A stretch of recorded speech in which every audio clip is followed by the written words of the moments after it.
that's tuning in. About to get airborne here in a minute. Just trying to make some decisions on what to bring to the fight today.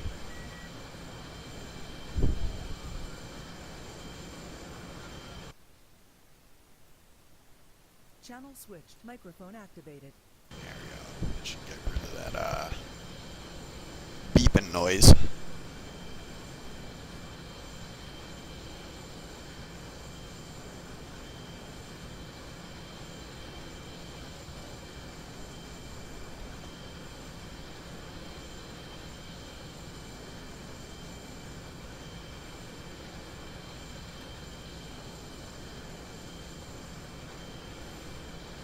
I think I got picked out everything that I want.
Let's make sure we're full of gas. I'm going to go ahead and get airborne. 310, launching Cat 1 outbound.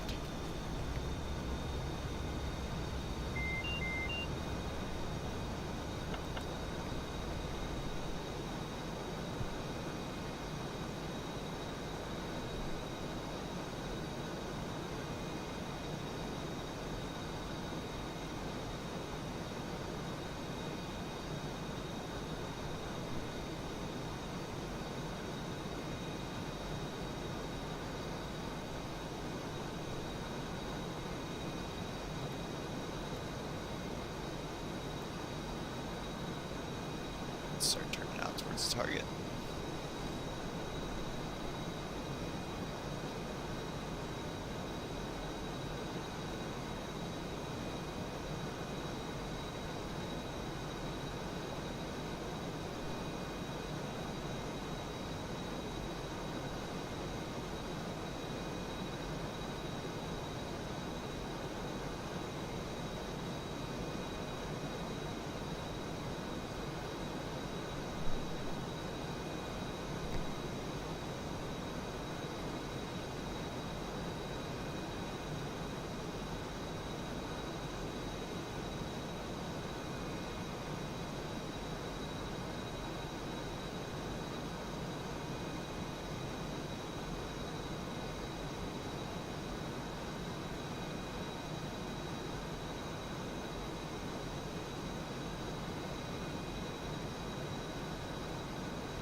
stream for 10 minutes so far.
the terrain to cover me the rest of the attack run.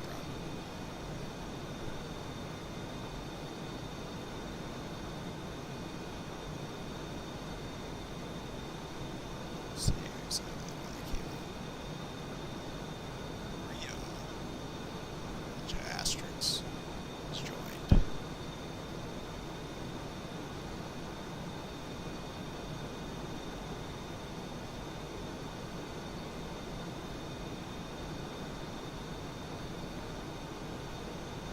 Doing about 11 miles a minute now.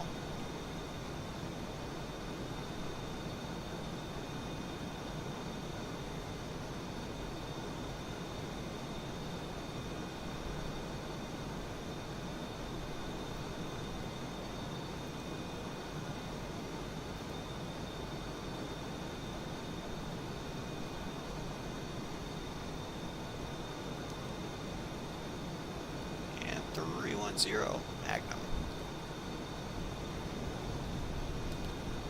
I have the tone on that.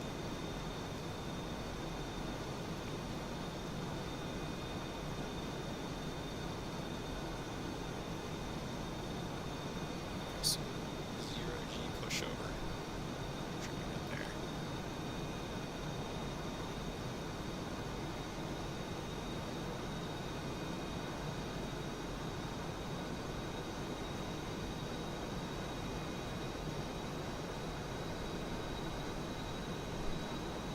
Doing about 1.5 Mach now.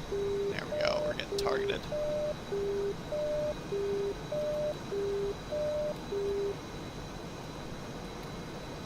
Yeah, it looks like we've broken contact with the terrain. Let's go ahead and get our laser ready.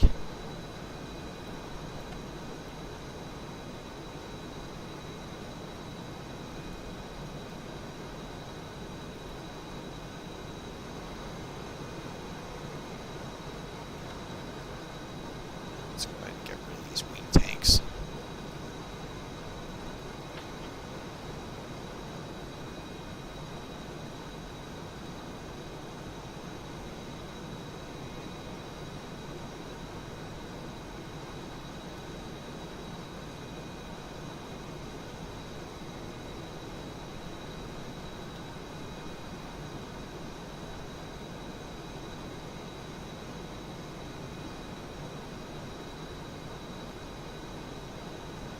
Pull up, pull up.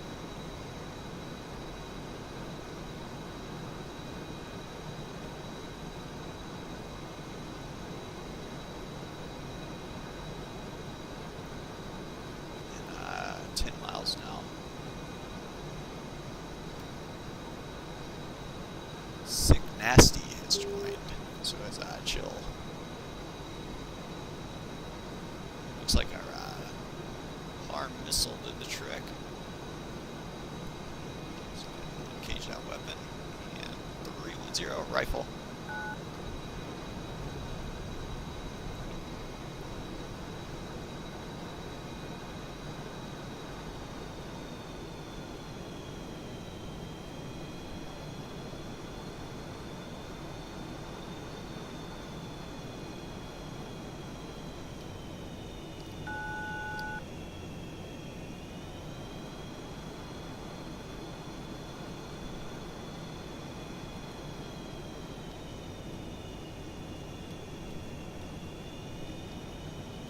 The Maverick and the bomb. Still got one bomb remaining. See if we can't get that active radar sight.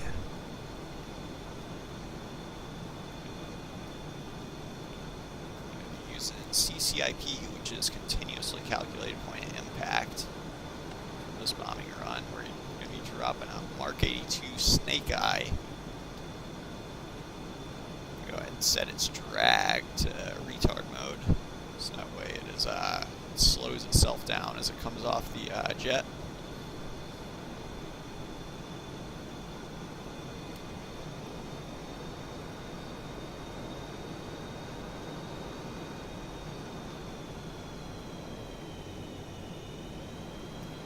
just going to be bombing visually.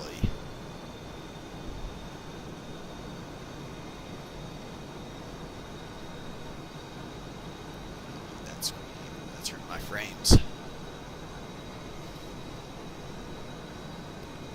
Okay, I got the radar sight in sight. It's going to be what I'm going for right there.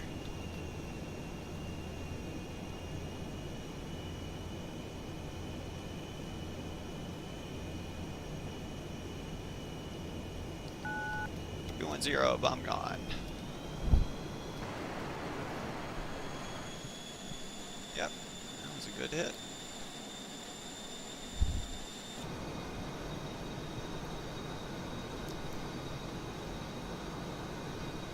While we're in the area, I think I'm going to drop in a drone real quick for us to blow up.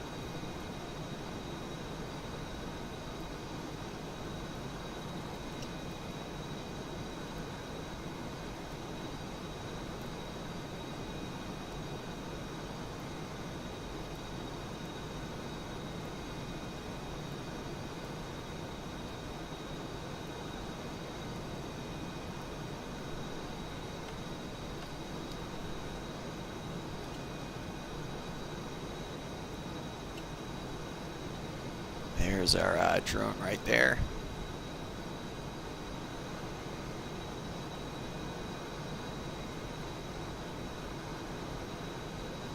There he is. I got a visual.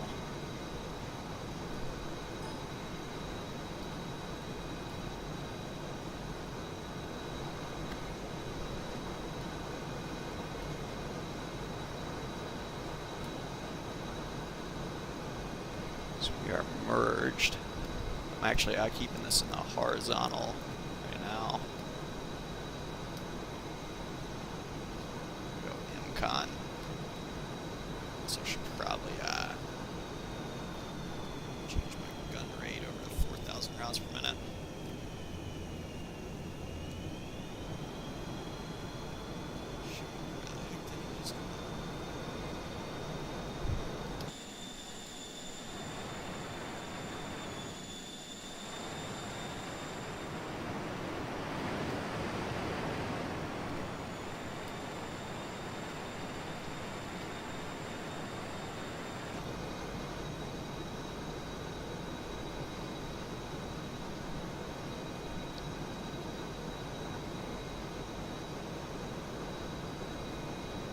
There he is. That's got to be him. Runs out.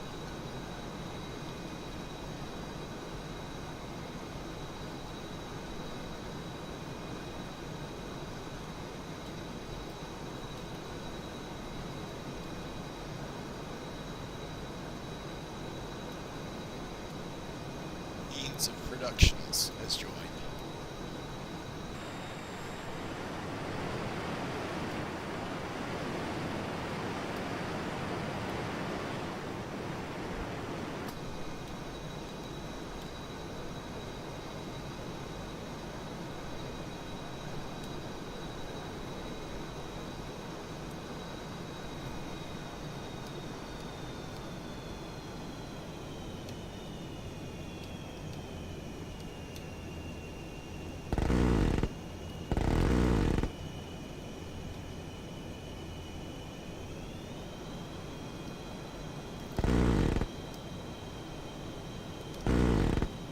There he goes. Try to be sparing on those gun rounds. So I'm going to climb back up to altitude. Should take us a lot less time now that we're a lot more lightweight. I'm going to be probably heading over the tanker. Still do have plenty of gas, but I want to remain on station for a little bit longer now that the session's starting to pick up. Might get lucky and get someone else in Euro attack back. Go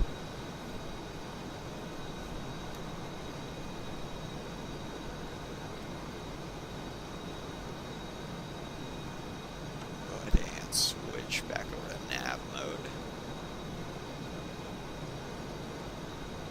So we still got the AIM-7 on board, keeping it old school with AIM-7 and AIM-9Ms, and 356 guns.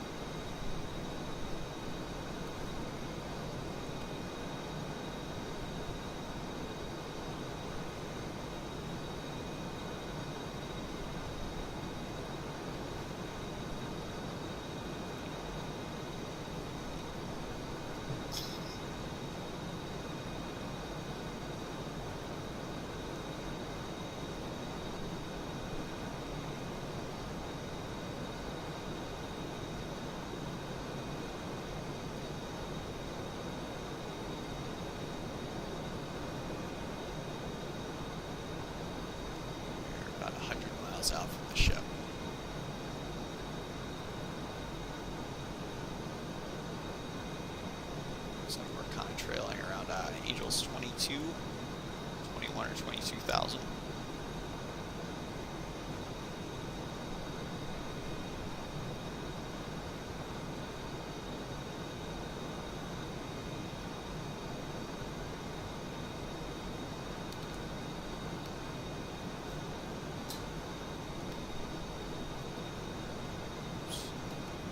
Set my joystick a little bit.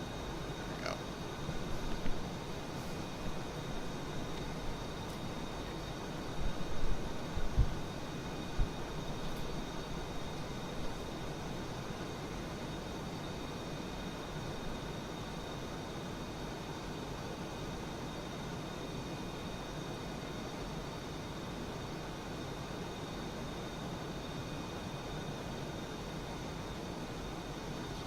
You know, I've said it before in this stream. It's these jets will spoil you in flight simulators because, as you can see, how quickly I just got up to 35,000 feet.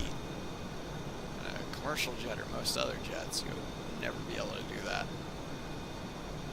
Something like a Super Hornet, all you have to do when you want altitude is just point your nose at it and get it.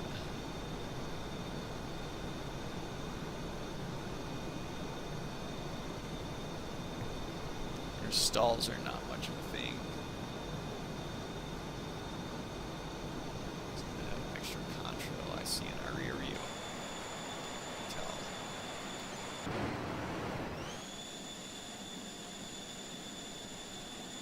That's our ascent contrail. I don't see anything else back there.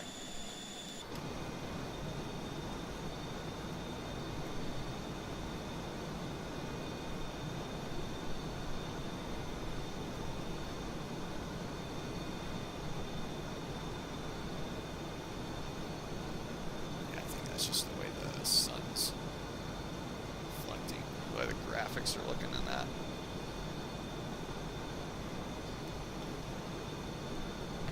As long as my nose is hot, though, I should probably be in air to air mode, or at least with my radar, and see what I can see.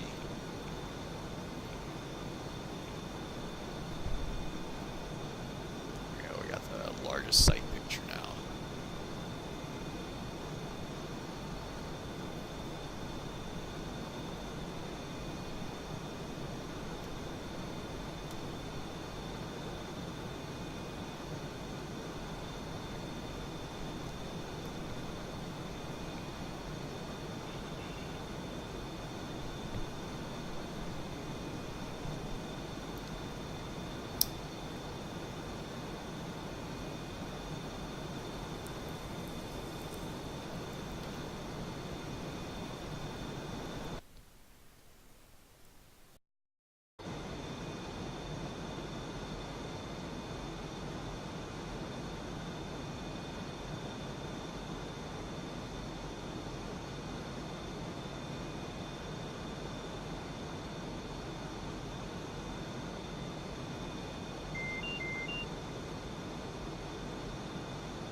As you may have noticed, we've actually switched over from ship to tanker tack in. There's the tanker right there on the radar. Should be on the same team as him. Yep. Whoops, we don't want to target him with that. Let's go ahead and aim reset. Oops.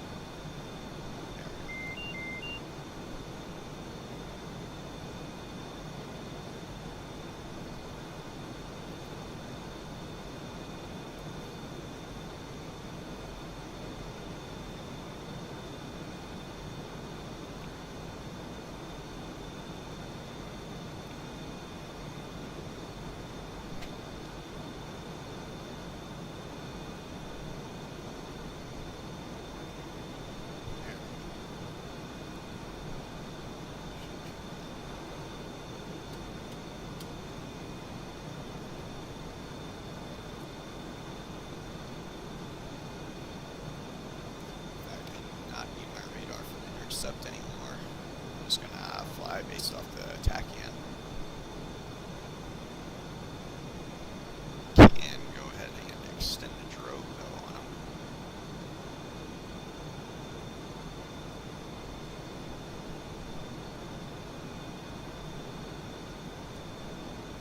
Go ahead and set my lights for fueling.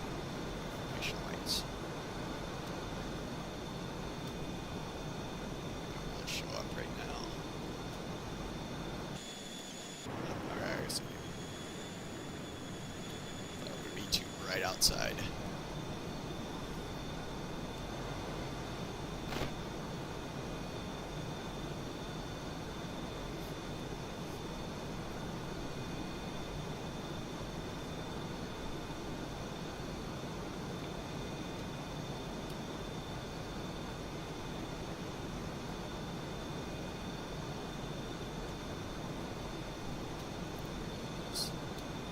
And yeah, as long as we don't have that lock thing illuminated right there, the indicator illuminated, he's not having the bells and whistles go off. As you can see, our radar is still sweeping left to right too, which means it's not just looking at him or concentrating on him, which would cause his RWR to start beeping at him.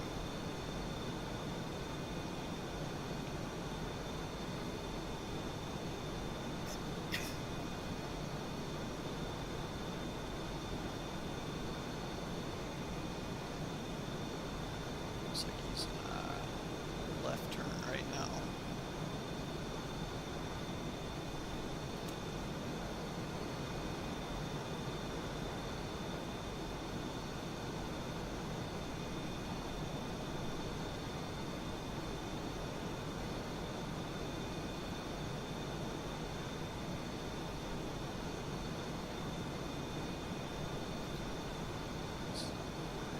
Losing that.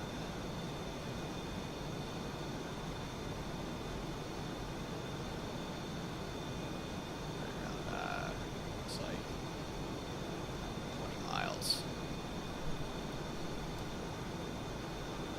The reason I say that is he's at Angels 20, and the lower part of our cone at 20 miles is at 21,000. So once he passes that threshold, he'll no longer be visible within our radar cone. And same with if he was above Angels 52. Obviously, as that drags out, the cone gets wider, that number on the bottom gets lower, and that number on the top gets higher. So, at that far out, we can see all the way down to sea level, from this altitude. Obviously, as we drop down, we can see lower. Yeah, from this altitude, that's where our cone would cut off. And just as we predicted, actually, it's about 25 miles where we lost ourselves, about 5 miles off.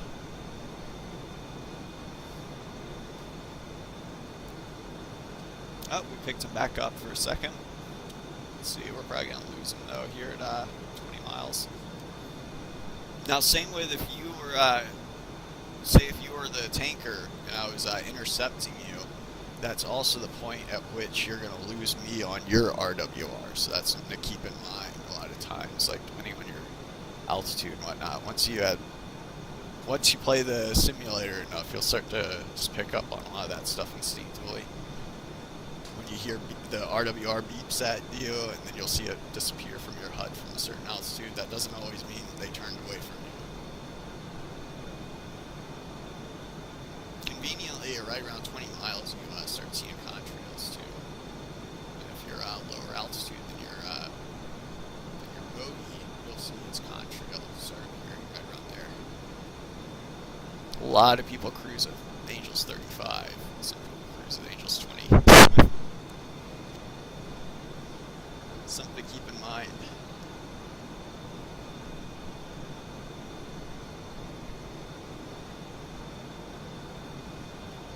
Right around 10 miles, we still got him, even though we lost him on radar. As you can see, we do still have him on our Tachyon, which is he's broadcasting it actively. I believe in real life that is the Superbug only gets direction, but at this point we would already know where he because we're about to dive in on them anyways.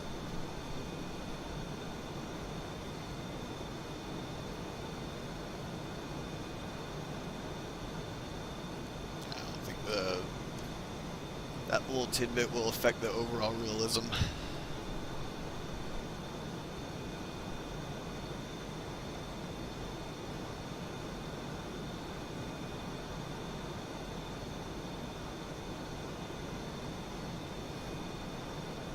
So if he's at a 0.7 Mach, 0.9, that means he's doing 7 miles a minute. I'm doing 9 miles a minute, or 2 miles a minute gain on him. So if I was to continue at this pace at 10 miles, we would still have 5 minutes to go. I'm not going to do that though. Once we start diving, we're going to pick up a lot of speed. It's probably going to happen. My guess about 3 minutes from now, we'll be on his wing. Now that I start my timer, I'm going to hold myself to it, so I'm going to go ahead and not burn it towards him.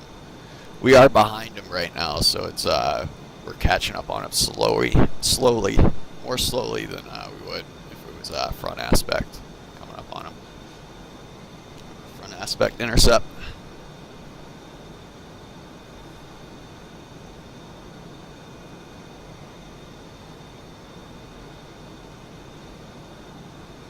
Still haven't seen any of the other players yet. I keep looking in my rear view too. I haven't seen him there. Looks like he started his left turn. At about 10 miles is where you'll start seeing actual sim objects usually. There's his contrail right there.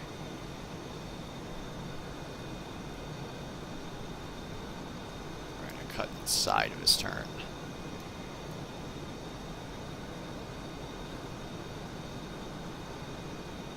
Talon 310 is switches safe nose cold, looking for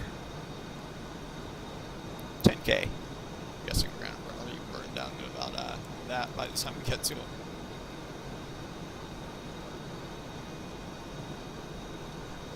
Yeah, I know I did not actually switch my switches off, but we are in nav mode. That's a risk I'm willing to take with his life.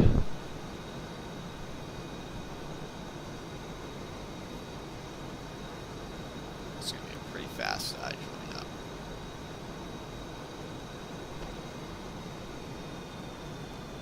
Start pulling back power.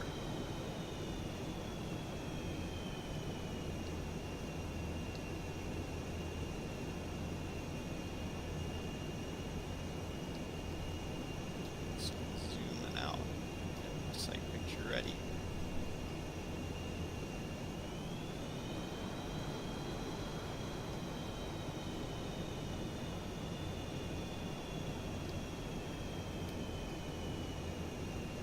Something to keep in mind too when you're joining up on someone, it's a lot of times good to be lower than them.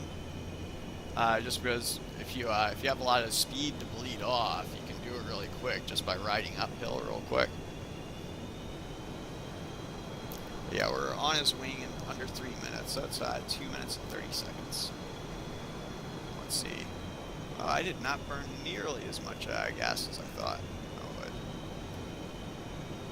So yeah, I'm actually gonna probably stay on his wing for a little bit here.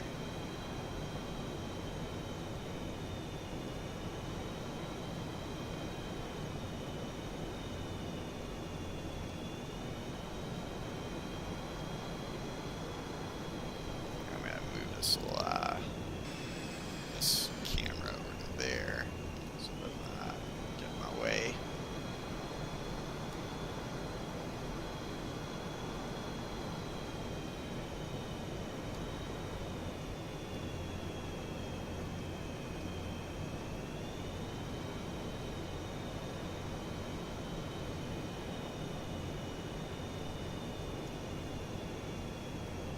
So we can have a little bit of fun while we got gas to burn.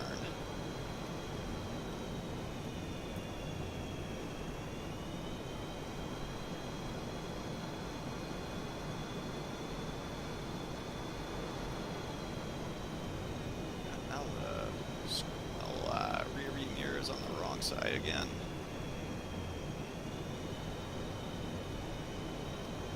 I'll just have to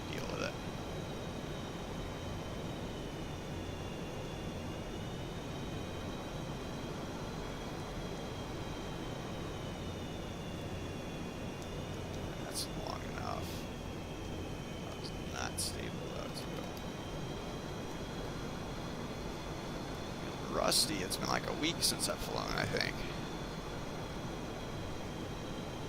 Or no, I flew the other night, I think. Yeah, I just haven't flown a whole lot of formation recently, I guess.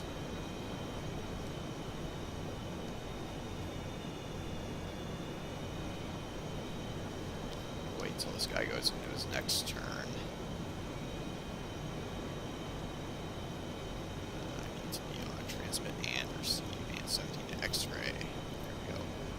Right around 10 miles from the ship is when he'll start doing his turn. There, I think it was 10 or 9 miles. We're about to see.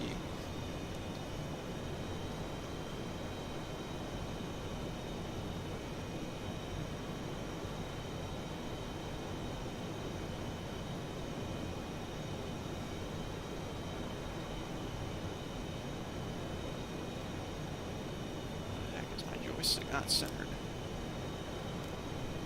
Ah.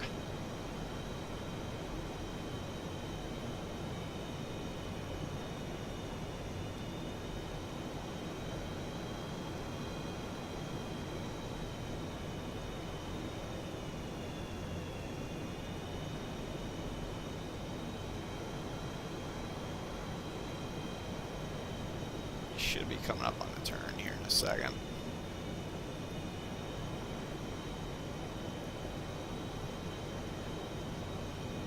Wasn't 9 miles. There we go, there's 10 miles.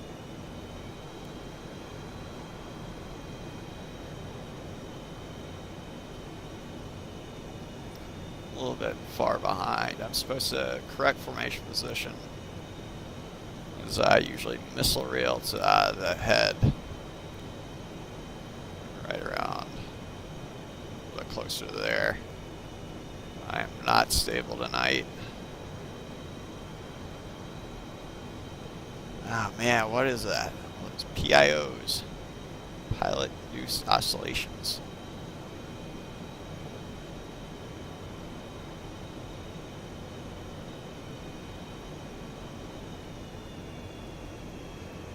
Ease it out a little bit.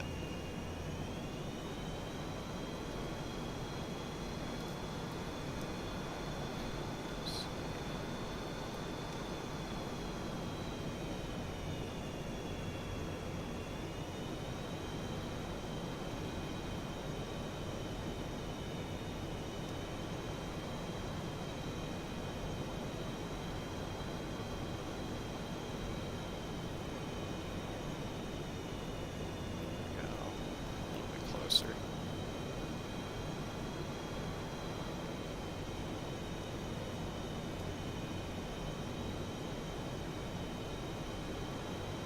Not being as stable as I should be tonight.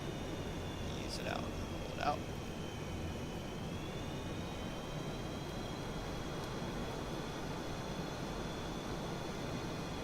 Let's see how much gas we got. 8.7. Now I can go ahead and start getting my drink. I only take about 9,000 pounds.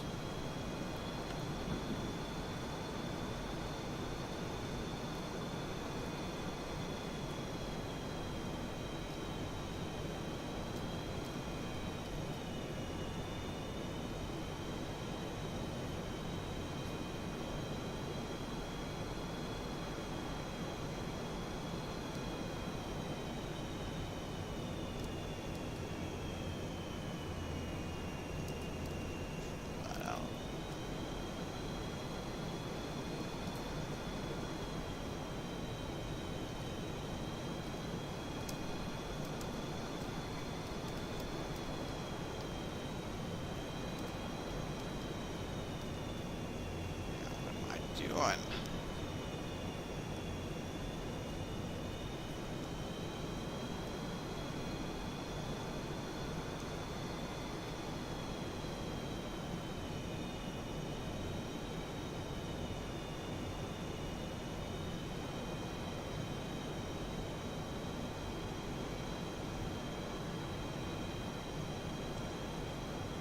There we go.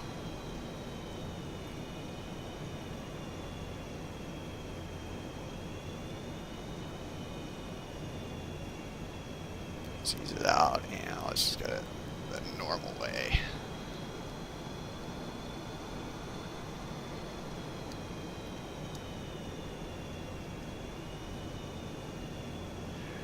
Wouldn't be a stream if we didn't get gas upside down.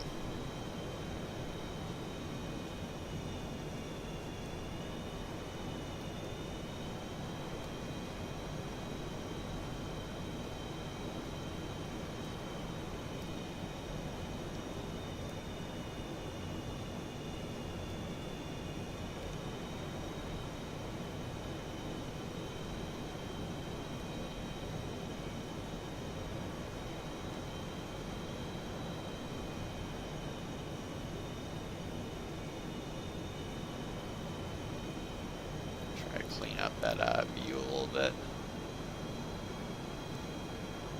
Usually I don't care a whole lot about if I'm keeping it too close or not to the basket, as long as I'm getting gas. But I figure for stream purposes, should probably try and make it look good. Or if someone was to just tune in, they might not know what I was doing if I was just hanging out underneath the hose.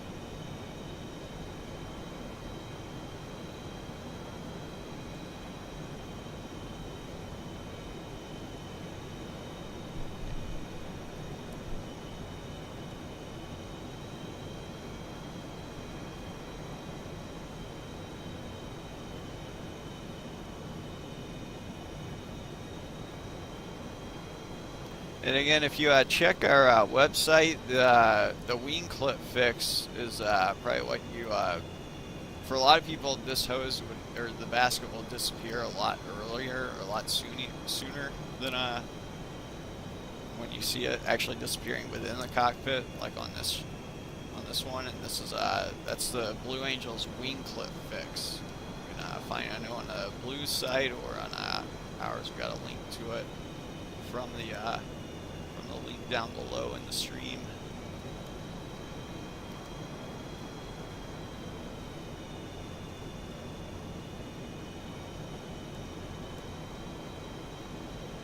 And it's kind of useful for close formation flying. For a lot of people, they might not notice if they never get close enough to a wing or a drogue or anything like that if they're not doing refueling. But I think it adds a little bit of realism to the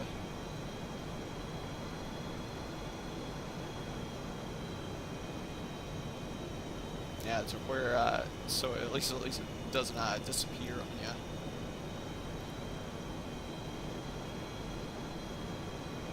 I believe actually VRS virtual cockpit though, this one. Oh, okay, no, so this is how it looks on most people's stream. So see how it disappears a lot earlier? Yeah, the wing clip fix would fix that.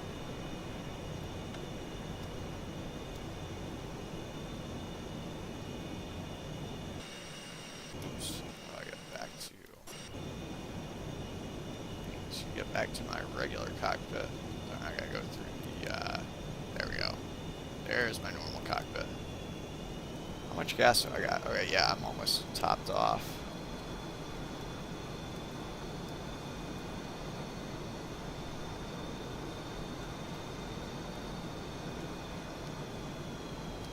Yeah, so as you can see now, when I come up to the drogue, it shouldn't, the basket, it shouldn't disappear on me as nearly as soon. There we go.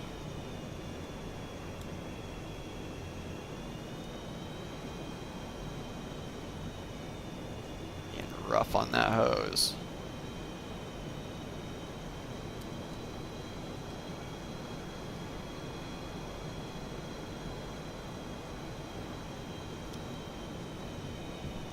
It does appear we have topped off. So I'm going to go ahead and track my probe. Fly a little bit of formation on his right wing. Got gas rig on the outboard side of the stern.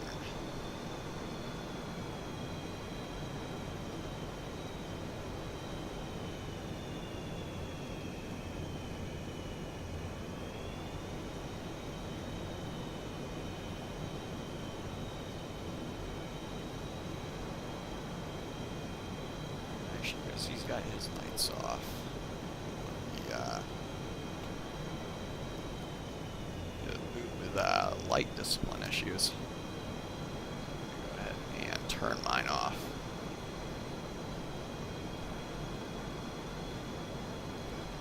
And typically that's the way I fly unpassworded sessions. It's rare I'll turn my lights on for anything.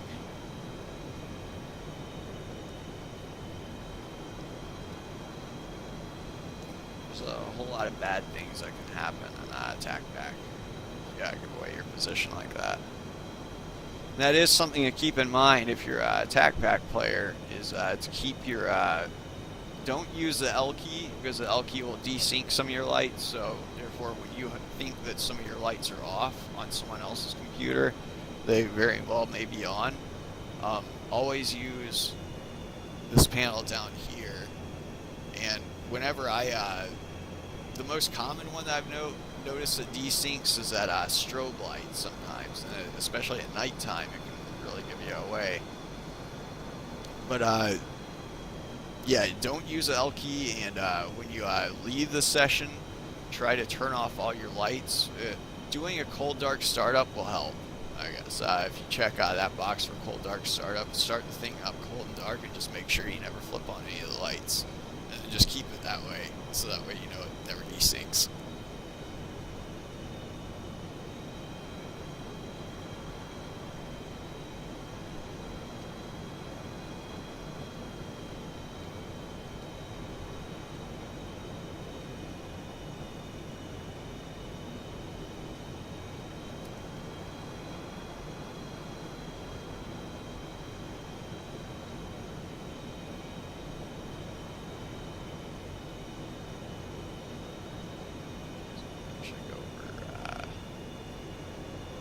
Left echelon, or left echelon. Just always call it eshish if it was sloppy.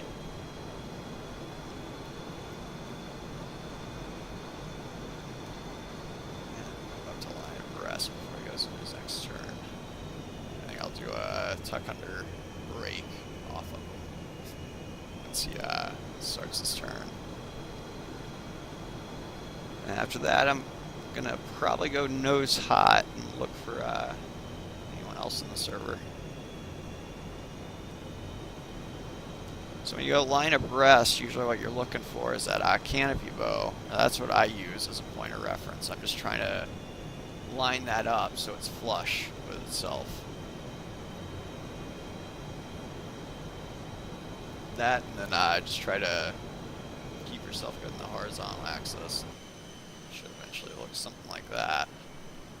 A little bit ahead of them, actually, it looks like.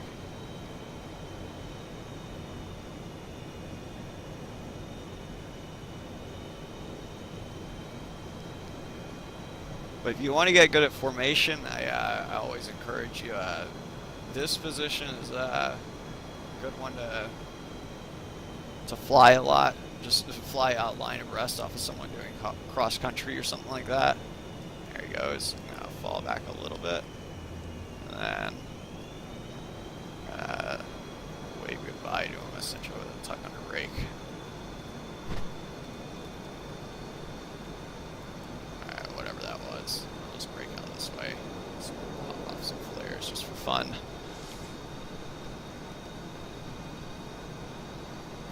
But yeah, line abreast, that's the further forward you are on your lead, that's usually going to be a little bit more difficult. And always choose stability over proximity. That's my advice.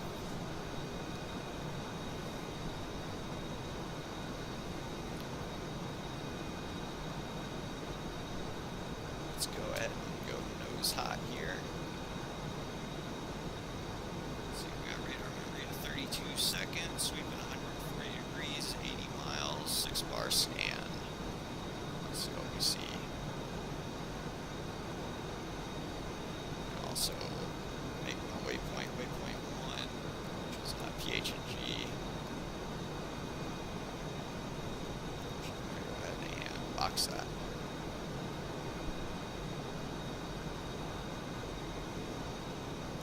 So we're 40 miles north of Conoco Bay. There's that tanker. Radar.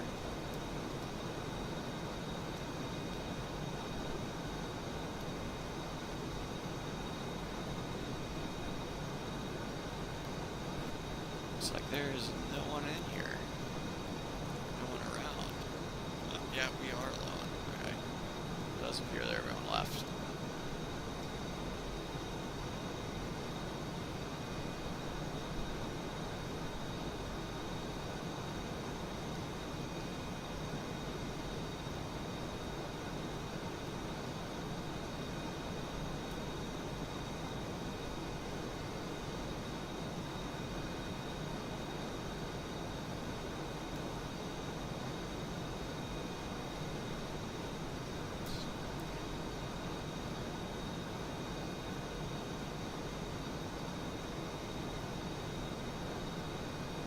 Stream for an hour now. Looks like.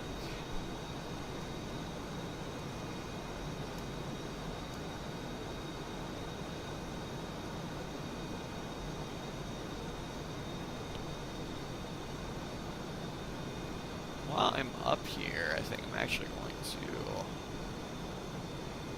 let's get rid of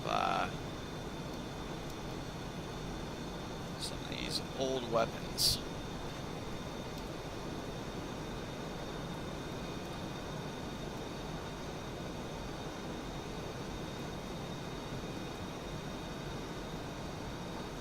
Let's do it. Yeah, it'll be fine.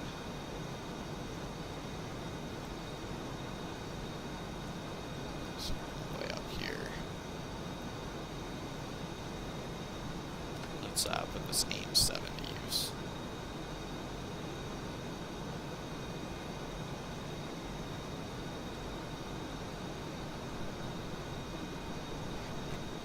It's all the way out there. Actually, shoot, that's already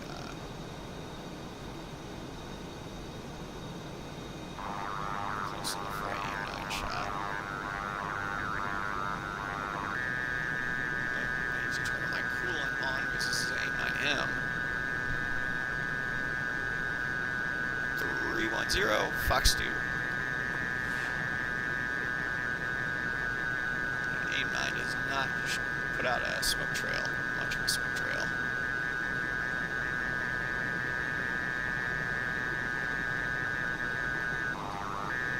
Looks like it might have dodged it. Oh, nope.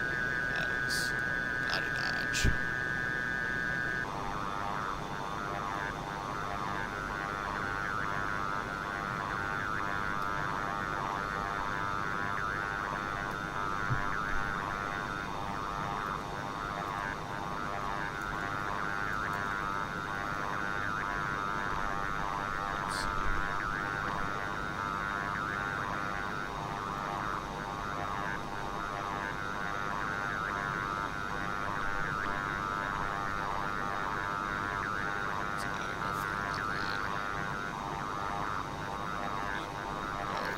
Self-destruct, I guess. I'm just trying to burn off some of this gas too, because after we fire these off, I wanted to do a case 1 recovery, but it looks like it's a bit late for that.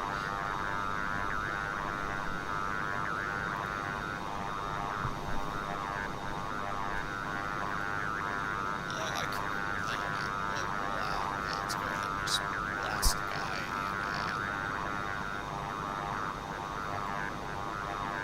where's the ship first of all? 30 miles out.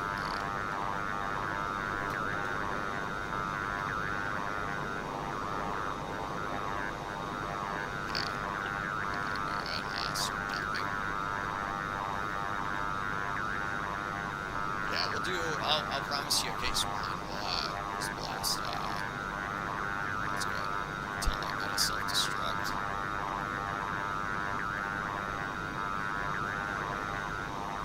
Might have a few minute left to daylight. We're not gonna.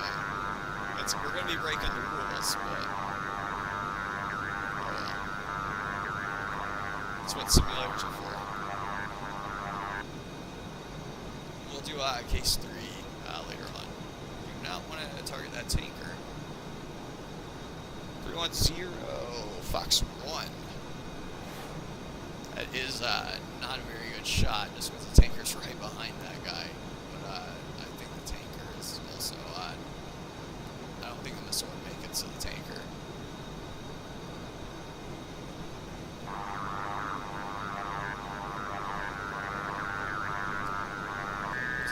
Cage this. Just in case that no, the 7 did hit him.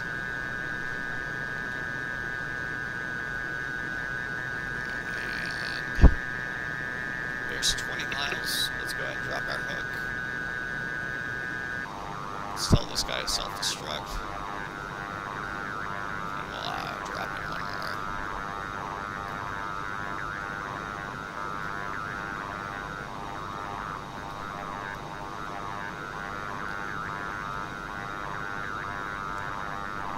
So let's go to 6 bars again.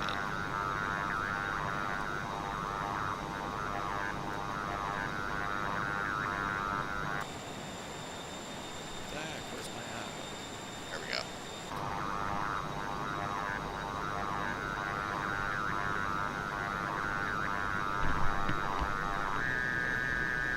Three 1-0 Fox 2. Was that 8-9 without that smoke trail?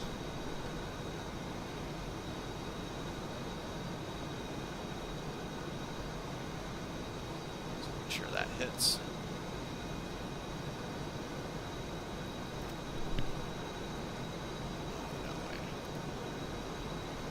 Dodge it. Dang it.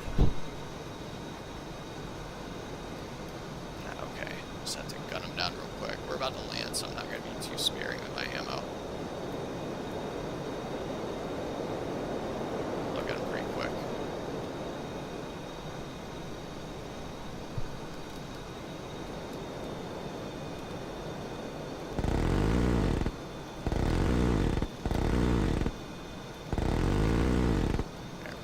Splash my bandit.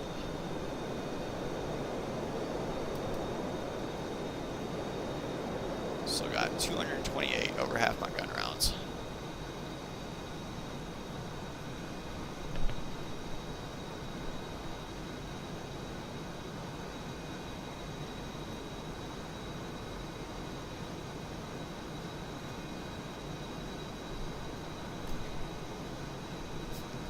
Trying to get on deck while it's still somewhat dusk.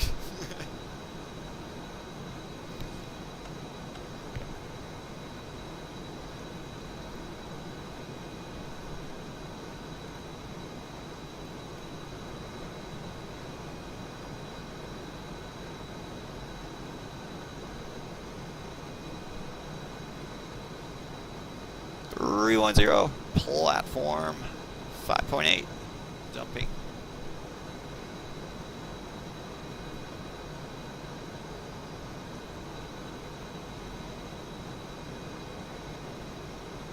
Tanker up there. Here's our dump switch just turned off.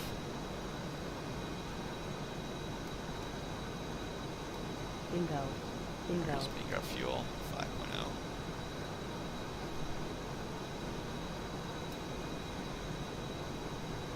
Oh man, I cut that way too steep.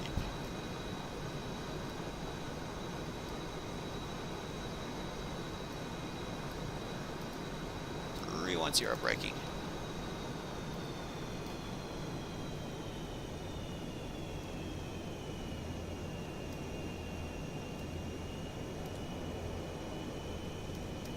There's 600 feet.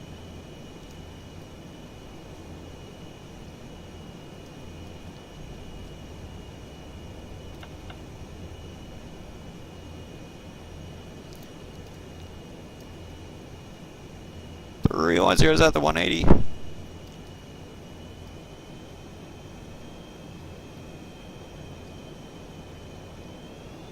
So we're going to be launching right after this once we clean up our wings, get some weapons back. Most importantly, our guns. So we're almost half out of them. A little over half. We still have over half, yeah. 3 310 is at the 90. Run a ball, 4.5.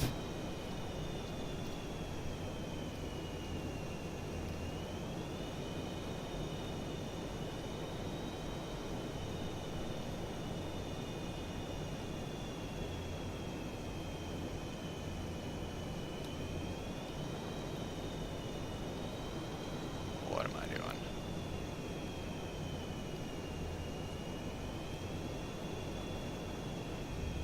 There we go. 3-wire. That's a red deck. And about to be a green one. Here's a green deck.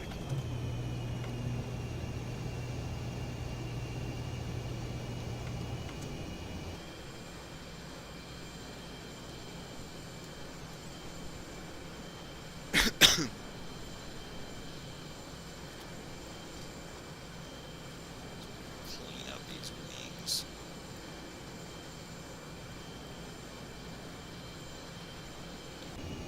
Get some gas on board.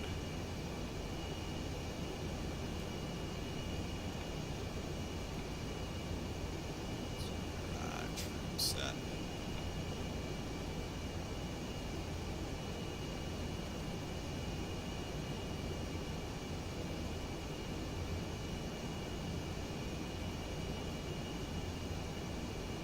Tinker's still alright. Yeah, I was never gonna catch him, I don't think. If it missed that drone.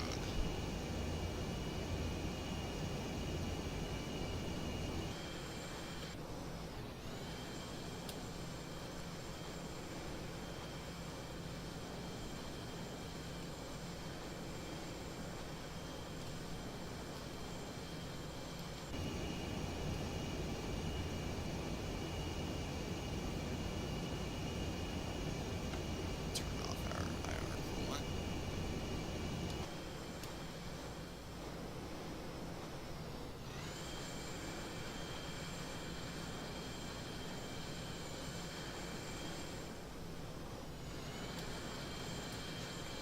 Packing 20 here. Just because it's balanced a little bit better. That is an expensive missile. I don't like to shoot those.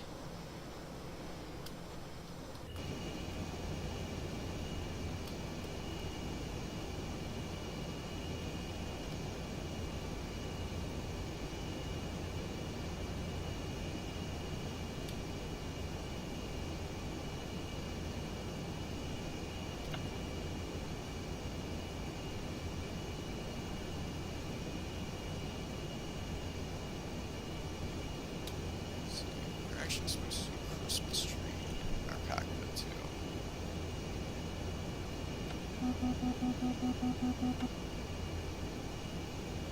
We're supposed to look up here too. That's what we're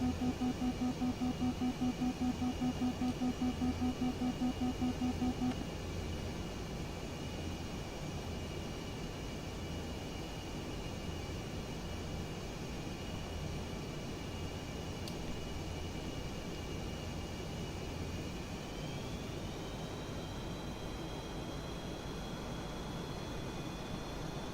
And since we're not packing any extra ordnance, I'm going to be using just a little power to take off. 310, launching Cap 1, outbound.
cars.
Satisfied with this altitude. So there's plenty of potential energy.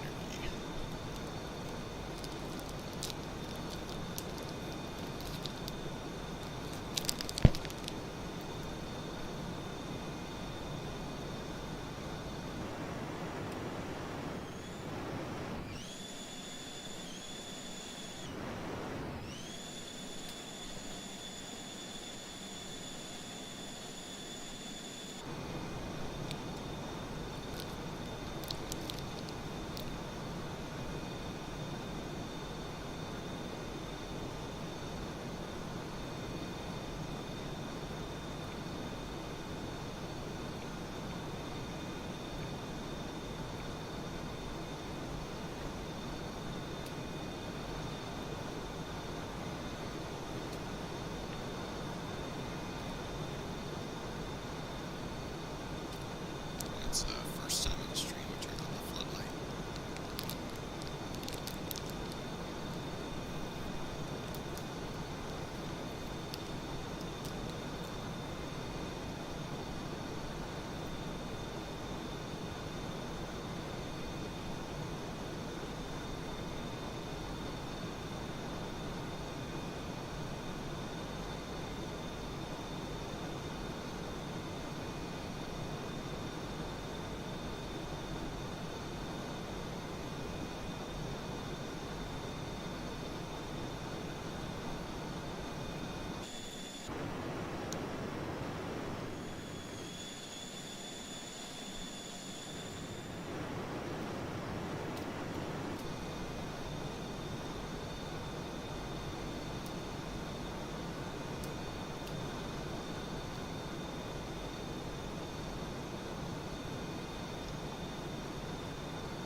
It's cold in here, at least in my apartment.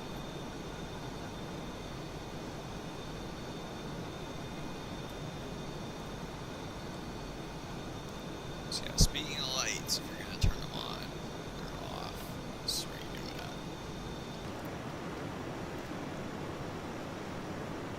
at. That's the one that I was talking about. That's fairly common. It's these things.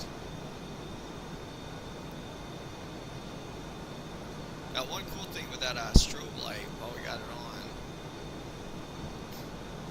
is you actually have different patterns for them, like identifiers. So as you can see, that beeps, it looks like twice real quick and then goes off for a few seconds. How long that is.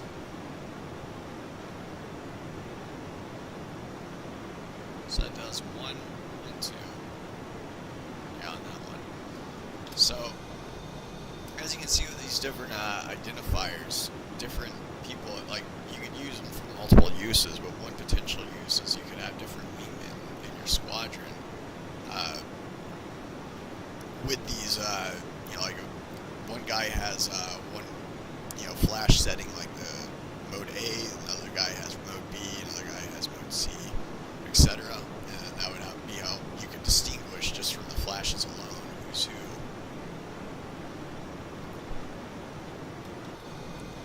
Down there, we can go ahead and turn on our nav lights too. That's a bright Superbug right there.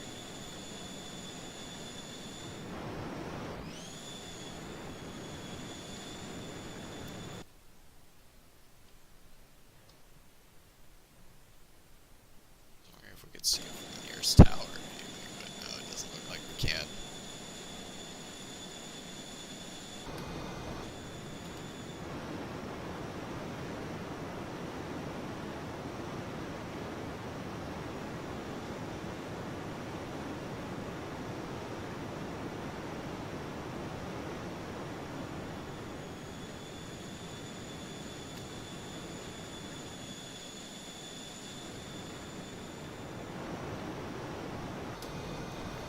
Clean up our outside. Switch it back over to normal. Turn off our formation lights. Those off. Those off. Should be back to normal. So same with if I was to have one of these lights on when someone else came into the game, then it could very well desync me.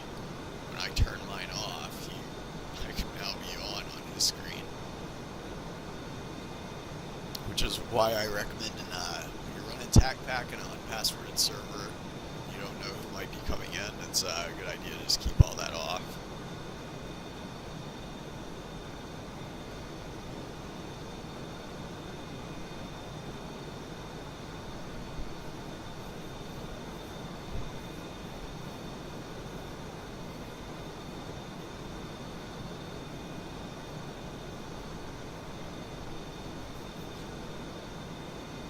I didn't know that this jet was capable of this many right turns, this much of a right turn.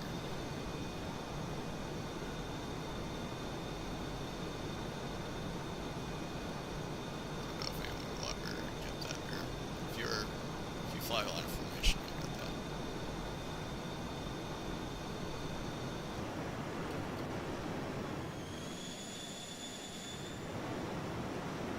Or potentially, yeah, you'll probably get it.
It's finally dark enough where we can actually put on night vision.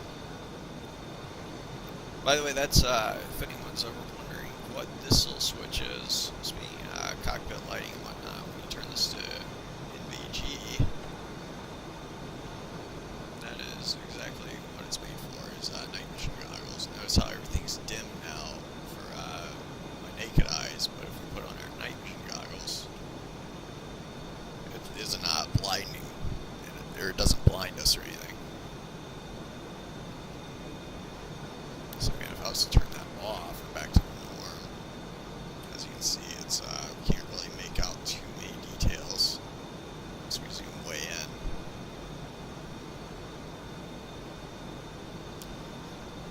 Granted, that little flashing thing there, that's telling me I'm on barometric altitude when I should be on, or I have radar altitude selected when it should be barometric, which is right there. Go ahead and switch that over. Stop beeping at me, or flashing at me. I'm actually going to keep it down there on the radar. Just in case we have to dive real quick, I don't want to be messing with switches.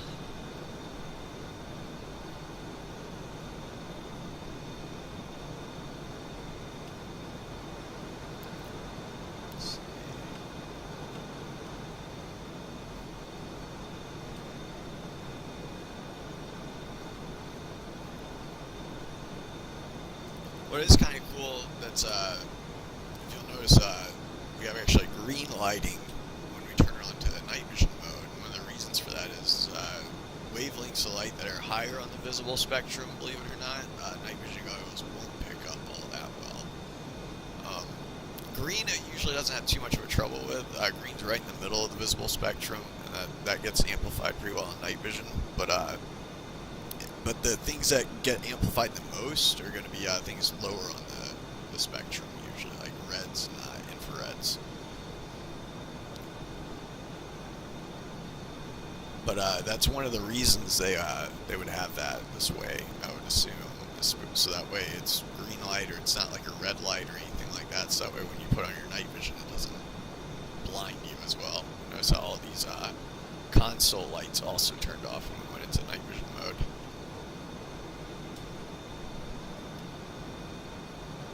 But there's some lights, like really dark purples, like almost like black lights and whatnot, where if you look at them under night vision goggles, where they'll actually appear to be off, pretty much. There are some lights that appear in the visible spectrum that are invisible to night vision goggles, believe it or not. Like our eyes have our eyes see slightly higher wavelengths of light than night vision, and night vision obviously sees a lot lower wavelengths than our eyes are capable of seeing.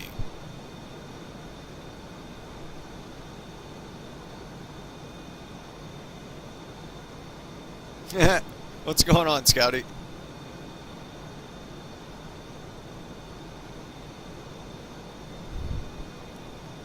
Yeah, we are all alone in here at the moment. Unfortunately, yeah, that's what happens when you try to look at chat with night vision on. But yeah, we had a few people join earlier. Nobody in attack packer, nobody shot at us or anything.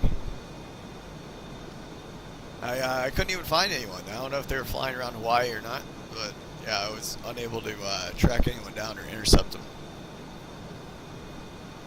Although, then again, I wasn't looking all that hard. They came in while I was over another island, so it's very likely they just spawned in there. And once I got back to the ship, they were probably 100 miles behind me.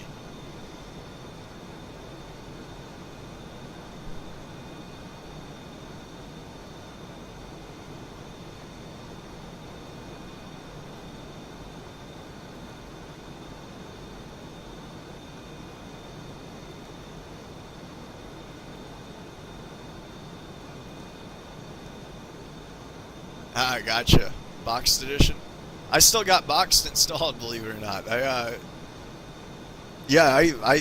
was like the first game that I got when I got back from my 07 deployment was FSX and Arma, and it was even before acceleration came out. So I had to get acceleration separately on box, And then finally, when the Superbug came out, I got that. And then finally, when Tac Pack came out, years later, I got that. But pretty much pre-ordered all the Superbug stuff. But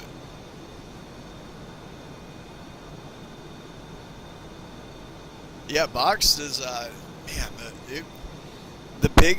This is pretty much the same as boxed. In fact, around Christmas time, like around this time of year, a lot of times boxed will go on sale for like $5 on Steam.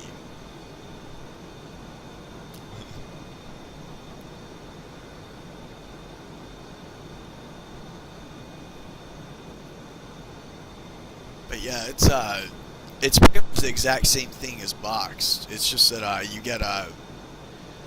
get Steam, like a Steam GameSpy like server. But obviously, when GameSpy went away, man, that killed FSX big time. Everything went to IP Direct Connect. If you wanted to fly multiplayer after that. And I think FSX Beyond GameSpy, and there was a few other people who, obviously VRS would post their the server query that they had.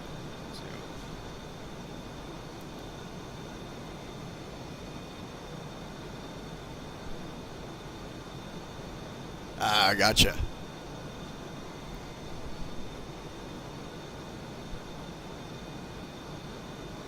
But yeah, that's the thing that Boxed or Steam Edition has now that Boxed Edition, it used to have was just the ability, like the multiplayer community is still somewhat alive on Steam, at least still.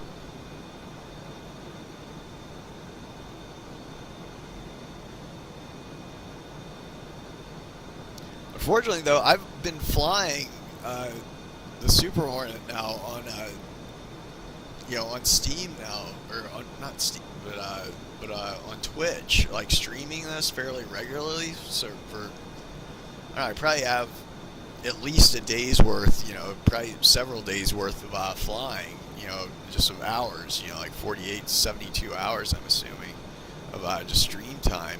But only had one, or really two air-to-air engagements, both in the same session. So it's actually fairly friendly skies right now. Turn that night vision back on. See how flare looks under night vision. A little bit brighter.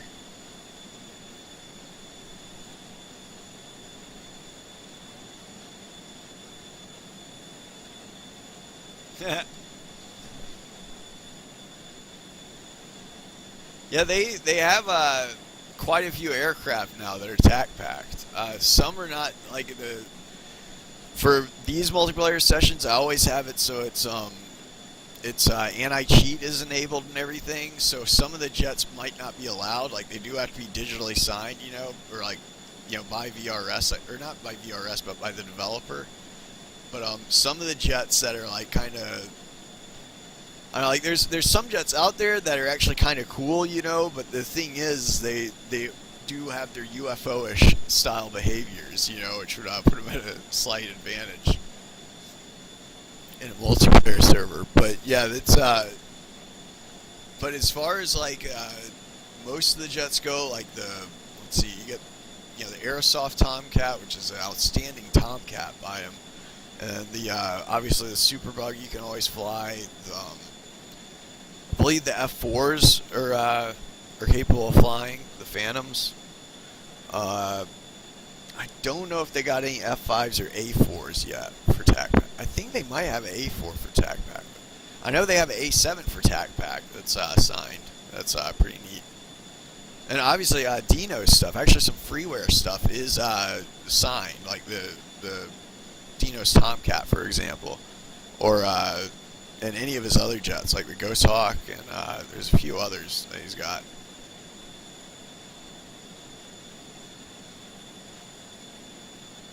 I'm not sure if the Iris one, I don't think the Iris one is digitally signed, just because I think that one was made by Iris, but then another developer put the TACPAC components into it, so it's not like it's not something that's how can I say it? Yeah, it wasn't meant to be tack packed, I guess, when it was originally made. And so the original developer, whoever had the code, for the original jet, didn't put the tack pack license into it. I don't think, at least, unless there's a newer version out. I know the Iris A10 though does work. The Iris A10 tack pack one.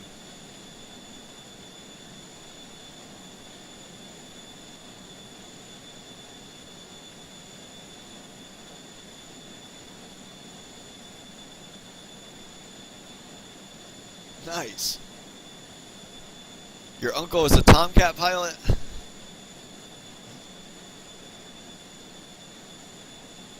That was my favorite jet growing up, man. I think everyone else who watched me and everyone else watched Top Gun.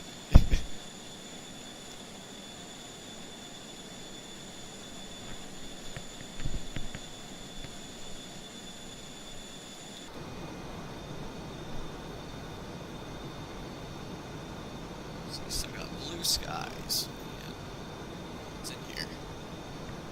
How's our fuel look? 13.2.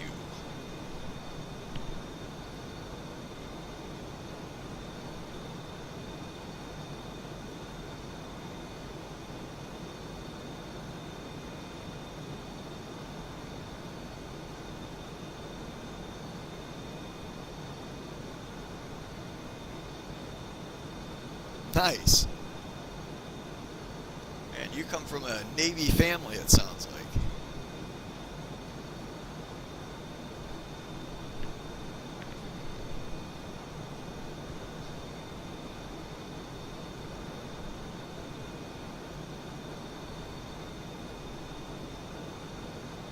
I'm guessing you probably grew up on a lot of bases.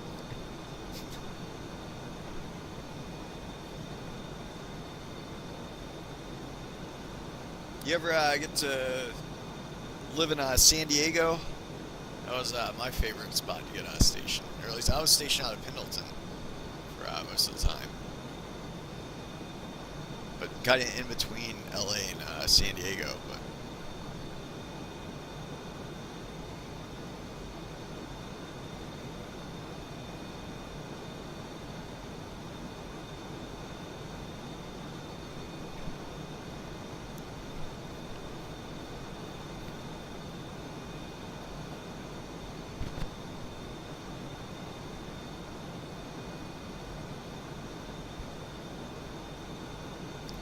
dude, there was an air show.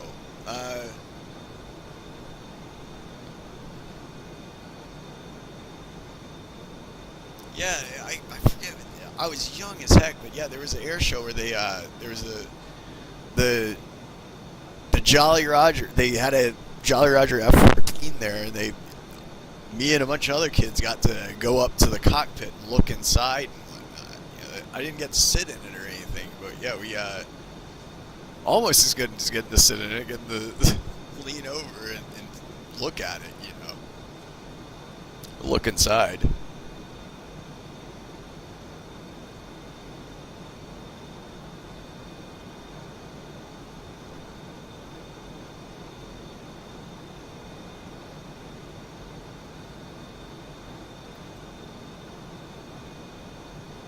Oh man, gotcha.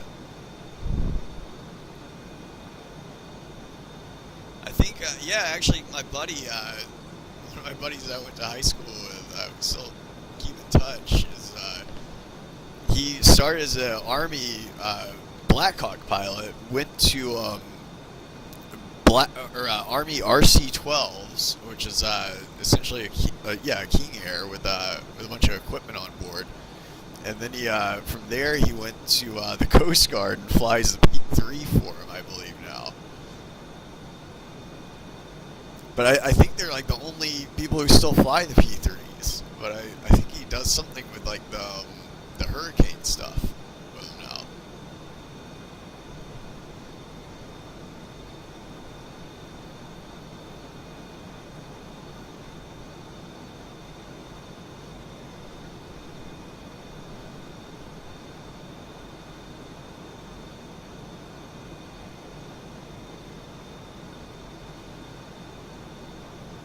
Yeah, he's man. That's one advantage that Marine and Army aviators have over, I think, Navy and Air Force is Marine and Army aviators get qualified in rotary wing first. So it's really valuable to have that qualification, essentially, especially once you get out, because helicopter licenses, I've heard, are a little bit more expensive, typically.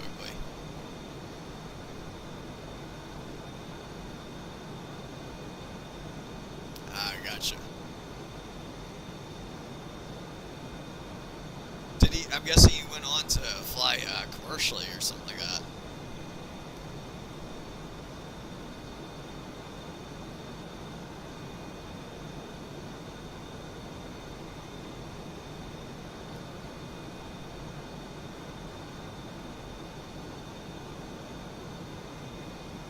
Yeah, there's a lot of people that do that. He was saying that there was a lot of people in his squadron that were warrant officers. Granted, he got his commission. I know he graduated from Clemson, from their ROTC program, and that's how he got into the pipeline to be a pilot. But yeah, essentially, he said most of the guys are actually are warrant officers, apparently, that do not have 4-year degrees. As far as I know, at least in the Army, and that was because I remember growing up, I remember Navy and Air Force, and even Marines, they do require a 4-year degree. I think Coast Guard does as well, but actually, I don't know. Yeah, don't quote me on that. Actually, don't quote me on any of that, because I'm sure there's a waiver thing in the military, but...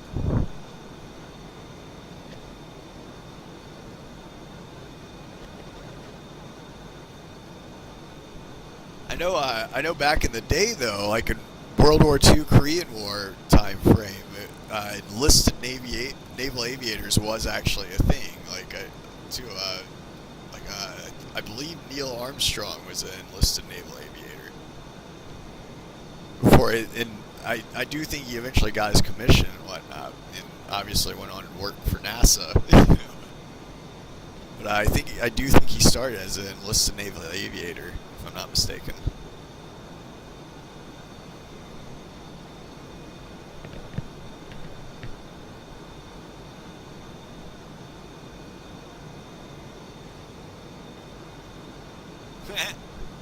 I think that's about the same for me. Grant, I only spent 5 years in the Navy, but yeah, I think they're fairly common in the Army, but I don't quote me on that because I was never in the Army or anything. But at least Navy and Marine Corps, so I was mostly stationed with Marines my whole time in. But the one warrant officer I remember I did see, he was a Marine Corps gunner, and apparently there was only very few of them in the Marine Corps. The dude was really old and really crusty and whatnot. He definitely wasn't a kid like I know like some other branches might have as warrant officers, but.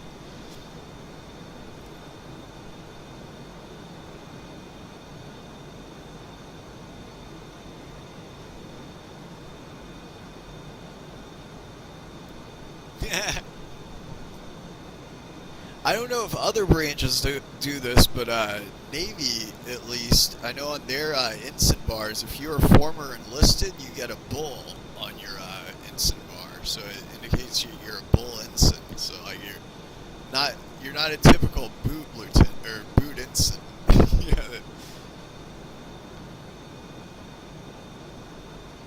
I only saw one of those while I was and I remember he was on the USS Denver on my first deployment while we were going to the Arabian Gulf.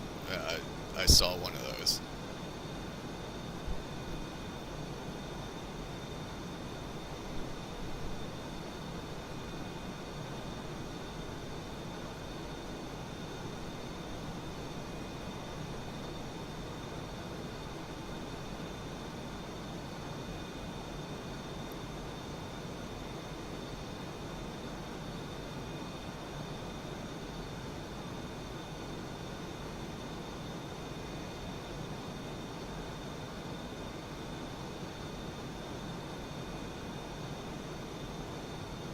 Oh, nice. Thanks for fact checking me.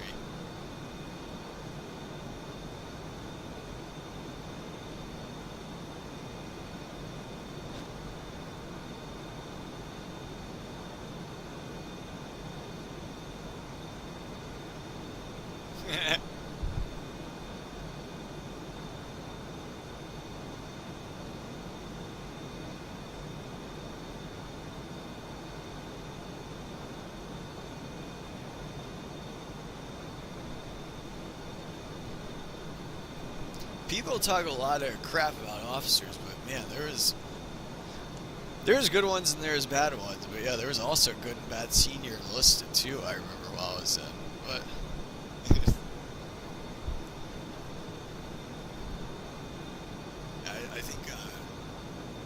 I think people have to categorize a lot of other people sometimes. But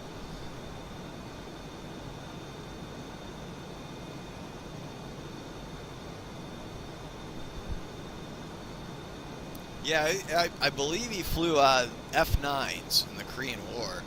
I remember, like I want to say he was flying a low altitude at some point and like hit something and like and had to do a CFIT or a control flight into terrain or something at one point.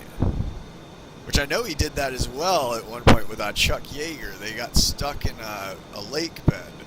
Apparently, they were flying around Area 51, and I forget what aircraft it was, but they tried to land it on a lake bed, and it wasn't completely dry, and apparently it sunk in a little bit, and they got their aircraft stuck. I don't know how I'm thinking of all this stuff. Like, yeah, it's been a while since I've even thought about any of that, but I remember I think I saw it in like a few documentaries or something.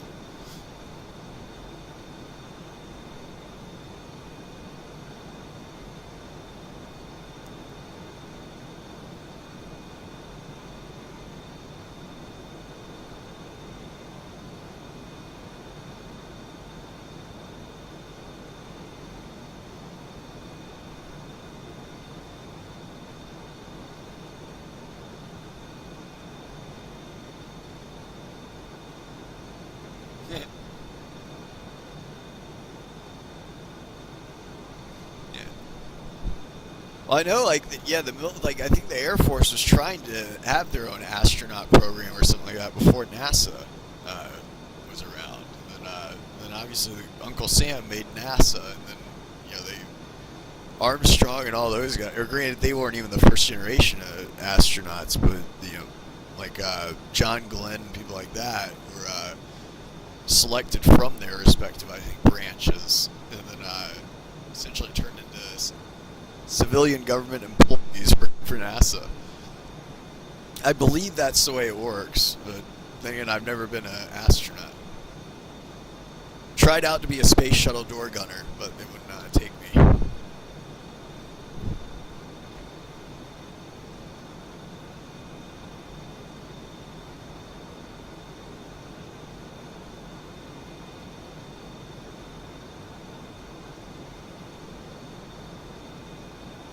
Ah, gotcha. Yeah, okay, I do. Yeah, I forget the exact story there, but yeah, I do remember something about that. They did get wings if they went above like a certain altitude,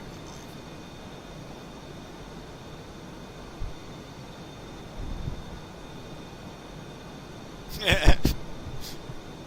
Space Marines.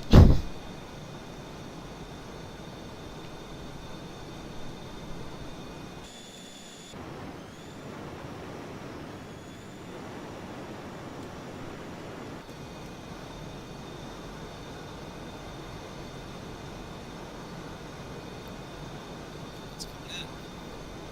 Let's see. Let me make sure I'm still loading in here.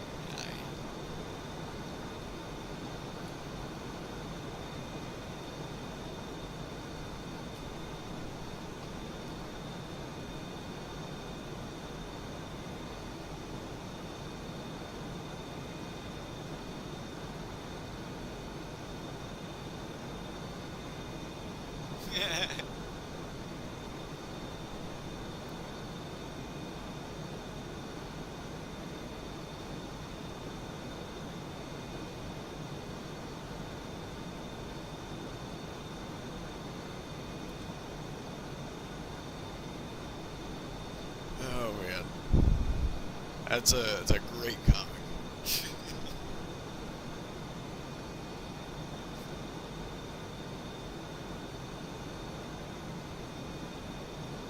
I actually sent him a picture one time of it was after I saw one of his comics, like it was making a joke at Corman, something like, you know, something about Motrin and socks or something like that. But I had my med bag opened up and everything. It was just filled with a bunch of socks and Motrin.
It's funny with boxed edition. I noticed it does seem like Steam edition runs a little bit smoother or cleaner, especially when it comes to point defenses on ships.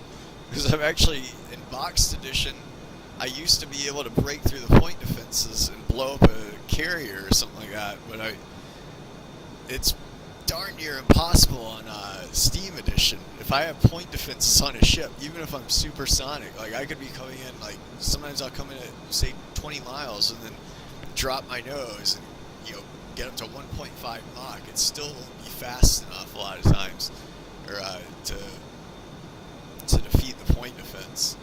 And even if I'm fine, like you know, I'll drop my ordnance and then have my ordnance fly in, but the sea whizzes and stuff like that will still get it usually. Darn R2D2 with a minigun.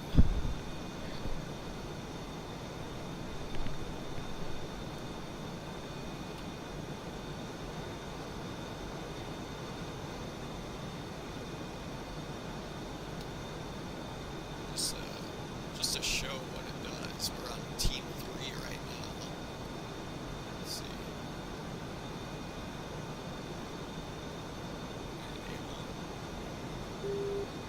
There's a ship. It says mode 4, which is our mode 4 transponder is okay. I'm going to turn this off just for a second.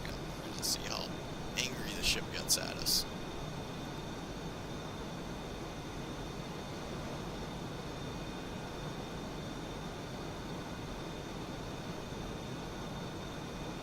So he hasn't gotten that yet. Maybe probably remember this, I guess. It's how to turn it off.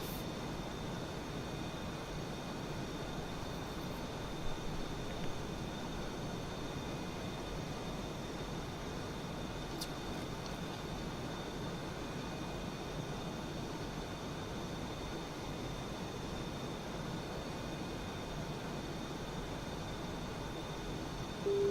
Mode 4 reply.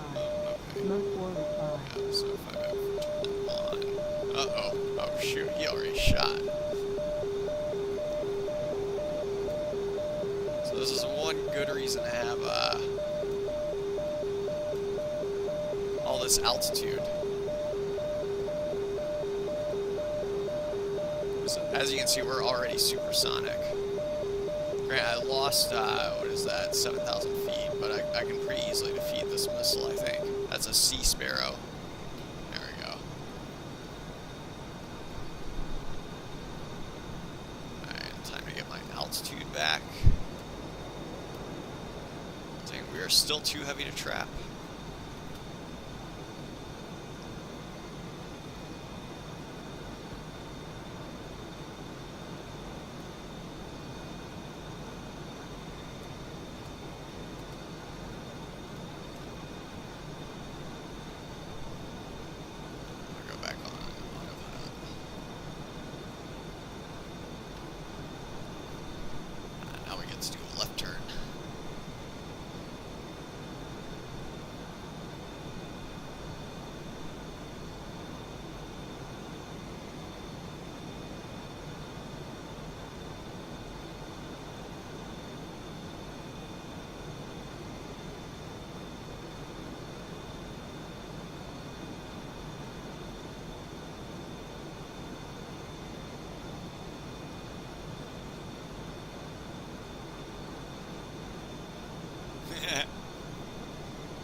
It's yeah. Well, back in the day, especially, they were able to get in pretty close like that. I know. Which you can still do in TAC Pack. Yeah, you wouldn't want to have point defense on any ship that you were doing it to. This was the point defense would probably tear you apart. But it's I also know the Argentinians during the Falklands campaign, I believe. Oh yeah, I need to turn that point defense off. Clog up the server. But yeah, the Argentinians and A4s apparently did some really ballsy low-level attacks on the British fleet during the Falklands campaign. But unfortunately for them, a lot of the bombs, from my understanding, even though the pilots actually scored direct hits, like plenty of direct hits, apparently the bombs that they were dropping weren't designed for ships, and a lot of times would just go straight through and leave the ship relatively undamaged. Which is, yeah, good for the Brits, I guess. Yeah, I guess we should be rooting for them because they are, after all, probably our closer, if not closest ally.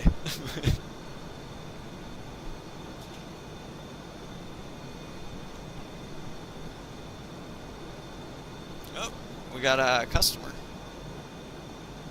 Useless George has joined the game. I'm going to start off flying actually back towards PH&G.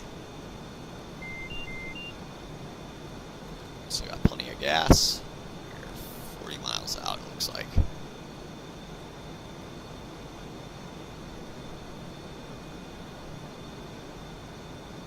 Excuse me. A little further than that, about 45 miles out.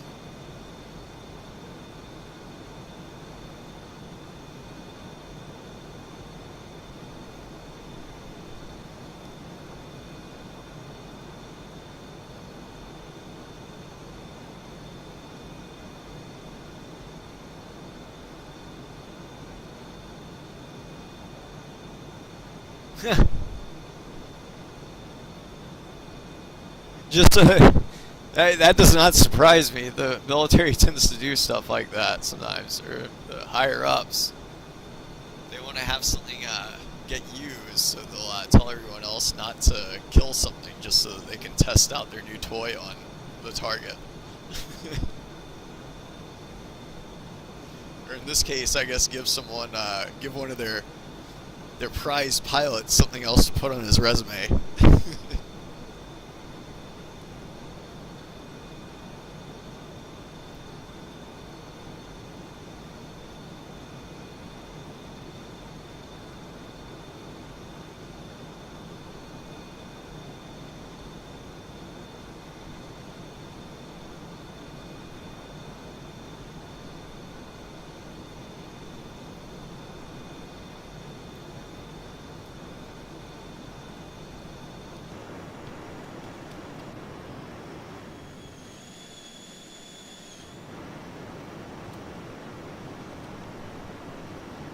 So let's see.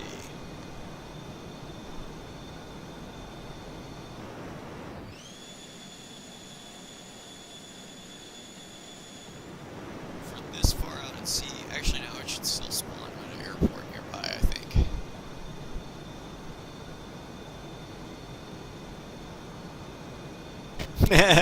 Scripted war.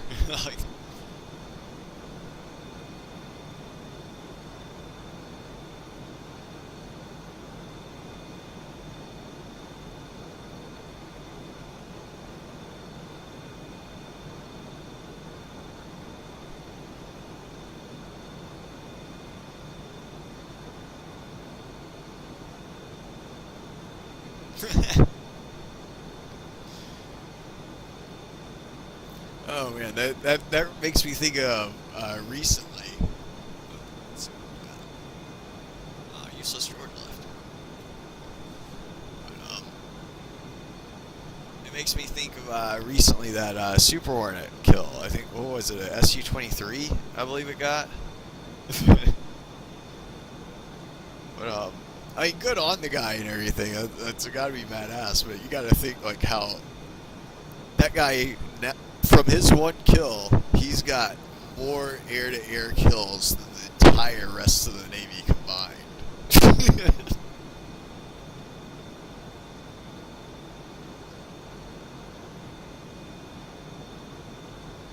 Ah, okay, SU-22. Gotcha. My bad.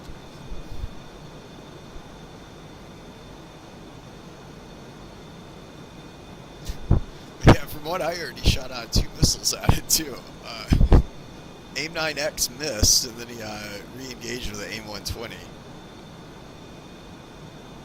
But from what I heard, man, yeah, I can't start Monday morning quarterback unless I'm a flight simulator. Yeah, right. I'm just a flight simmer, and yeah, I'm sure he knows more about the jet than I do. But I bet there may have been a little bit of trigger happiness, or like finally I get a chance to kill something, like this jet that I've been trained for hours upon, or years upon years, and now I finally get to pull the trigger on an actual another airborne target.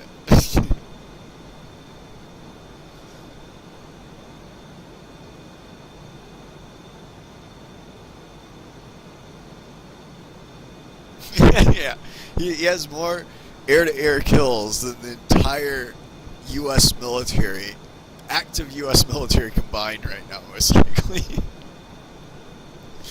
That is if you don't count like drones and stuff that they shoot for target practice. I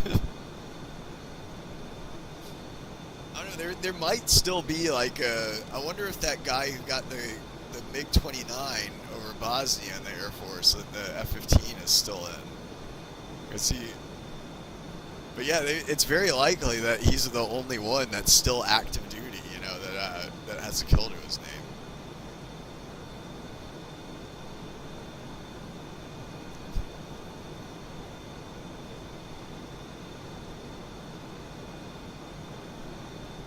Guarantee you his next duty station is going to be Top Gun as instructor.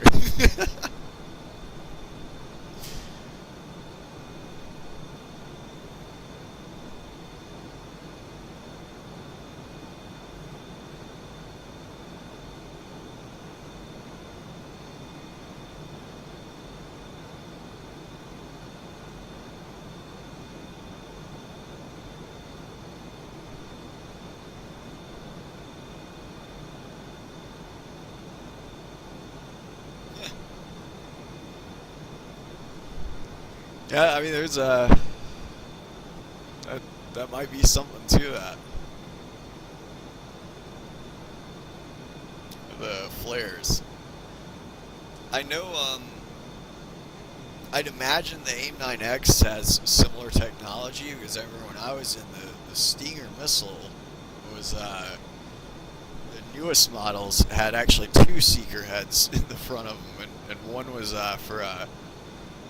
for infrared, and the other seeker head would do UV light. Obviously, if you shoot out a flare, it puts out a lot of infrared light, but probably not too much UV light, unless maybe there's a new kind of flare that's invented or something. But yeah, the idea was if you decoyed one of the sensors, the other sensor would still know where you were. But obviously, I would imagine that same technology was probably in the AIM-9X, and that probably wasn't that. Yeah, it probably okay. Yeah, it was obviously decoyed, so it didn't work quite as well as I guess we had hoped it would.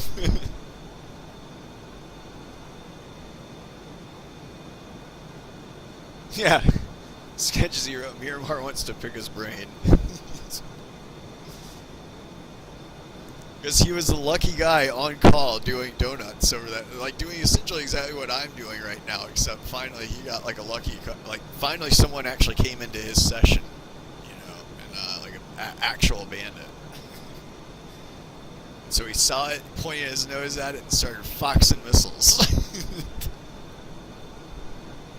And now Now he's the ultimate authority on air-to-air combat in the U.S. military.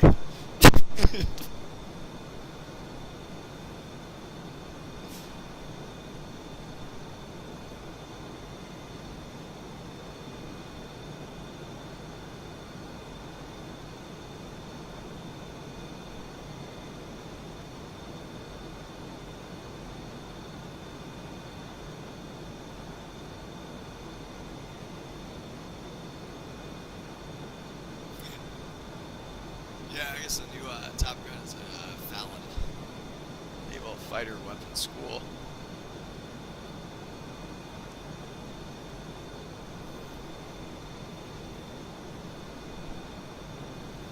But yeah, I bet he's going to be an instructor there.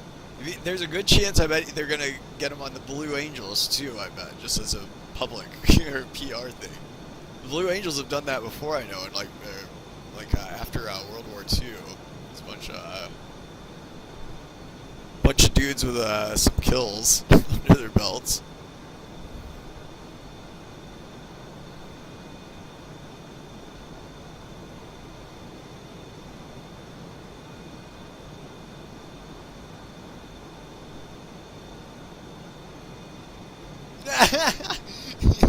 I love that. Yeah, seriously, like, who's gonna? What are they gonna do? Fire him? Fire the fire the only guy.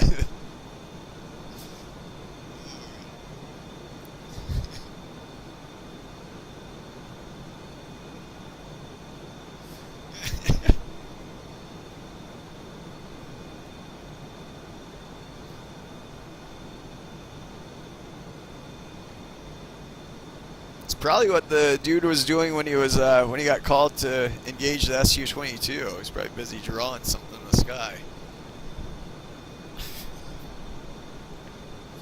I wonder how long that took though. Like from the time that I'm guessing probably what went down was he was probably flying around like this, saw like a Su-22 or two down below him, like bombing some people that they weren't supposed to be bombing.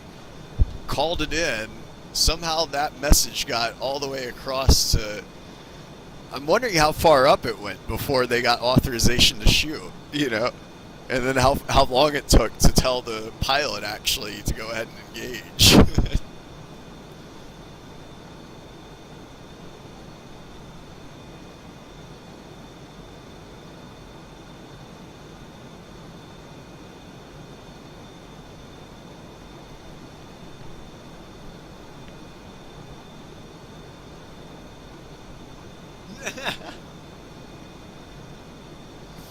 Oh man.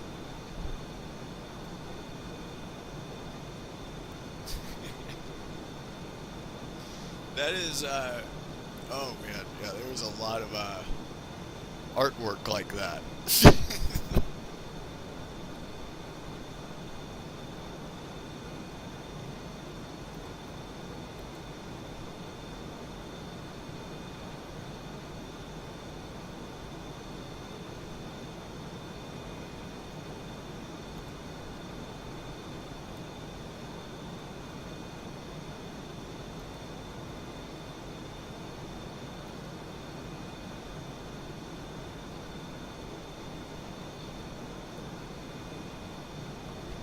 I'm trying to think, where is that 1.5 out of?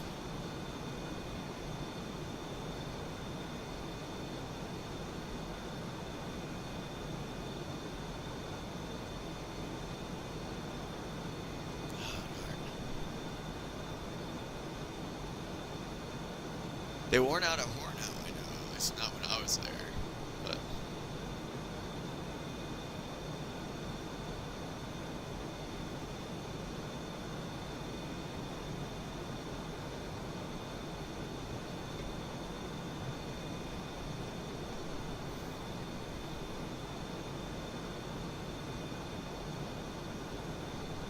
yeah, Terminal Lands actually had a really funny comic on that, like the dude making a rock dick or something like that out in the desert.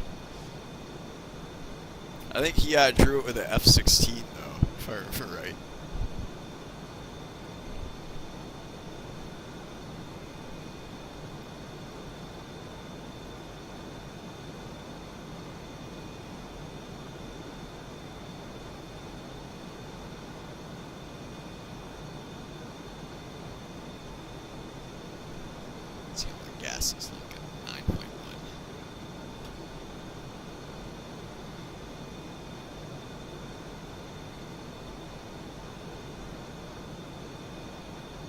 I will try to. No problem, man. Thanks for watching.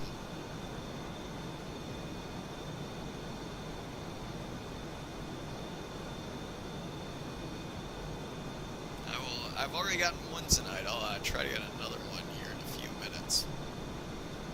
So I get down below 8.0. I'm going to probably start a CV1 approach, case 3 recovery. Yeah,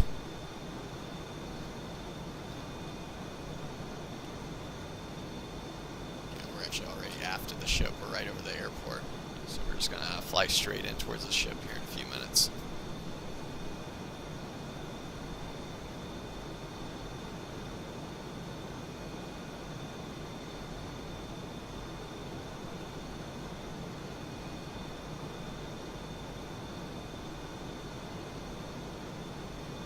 Yeah, I'll probably be on deck maybe in the next 20 minutes or so, I'm thinking.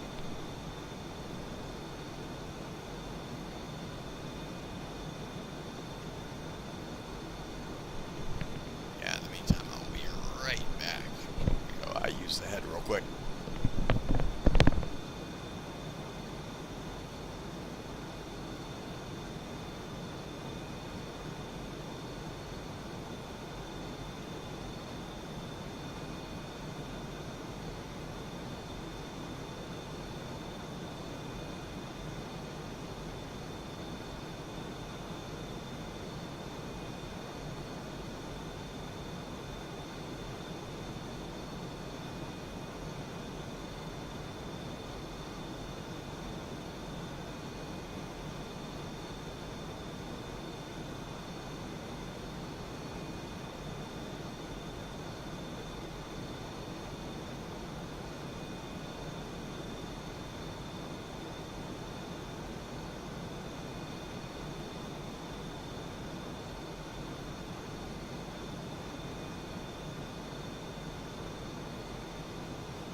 looks like I'm still alive, amazingly.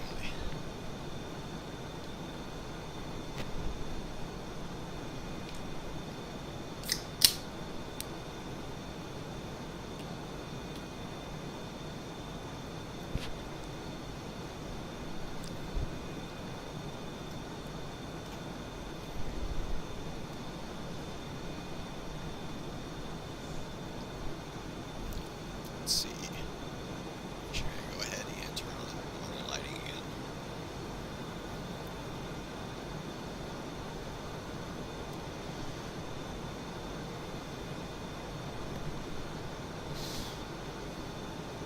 Froze the game for just a minute there.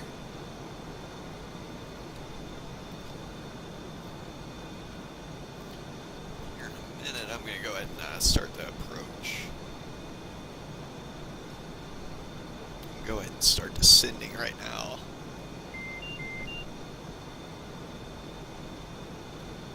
Someone's joining. Ryan Spray is their name.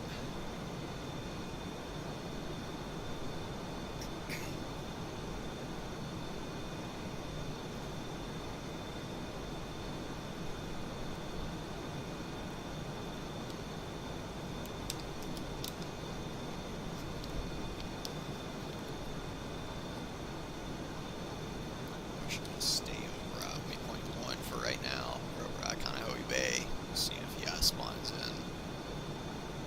We'll give about 5 minutes and I'll orbit over here.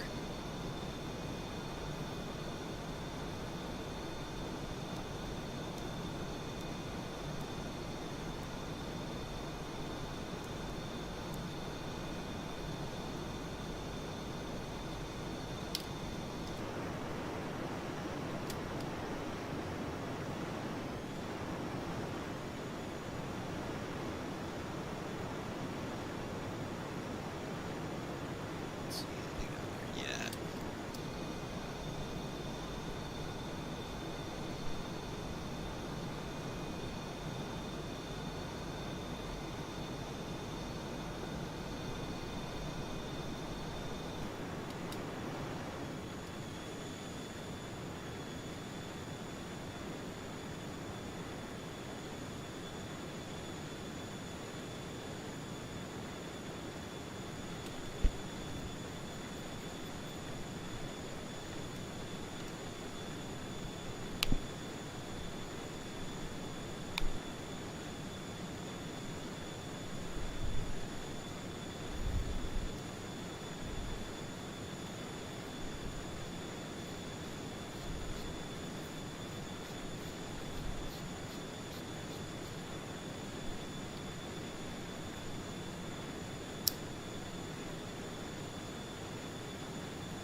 Darn.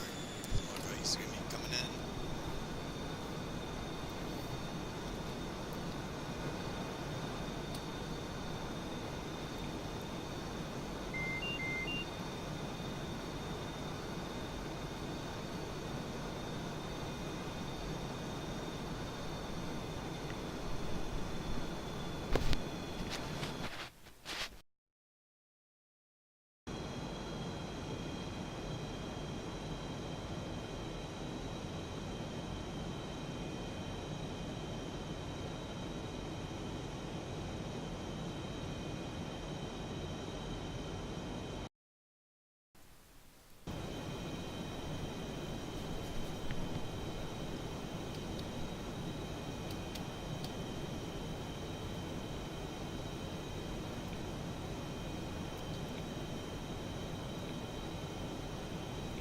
Just getting everything set up for landing. Still not 56 miles out.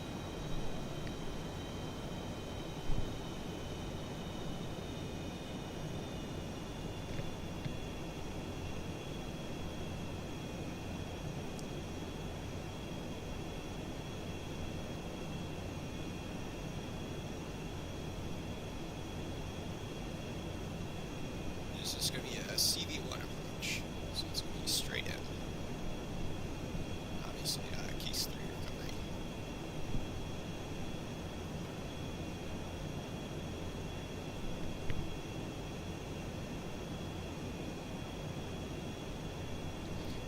Just now we're getting under minimum trap weight. Or maximum trap weight, excuse me.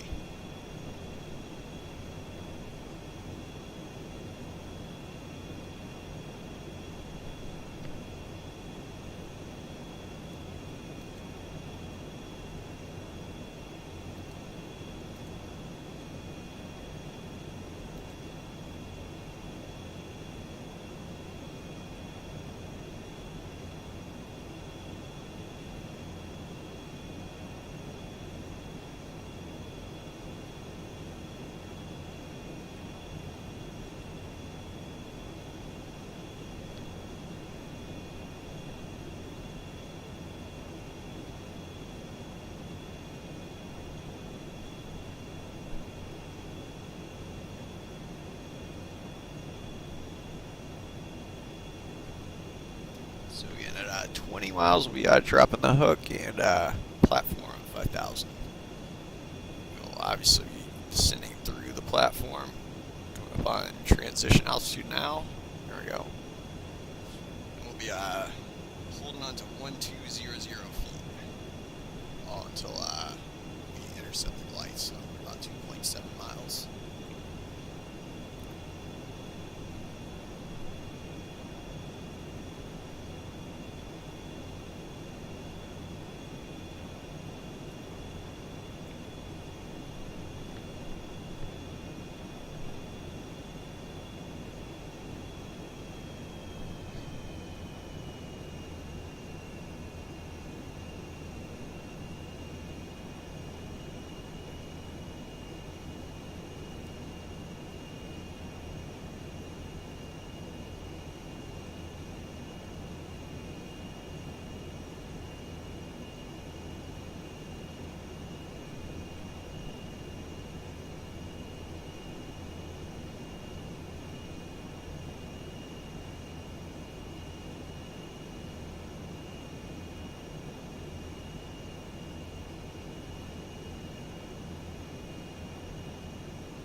Standby.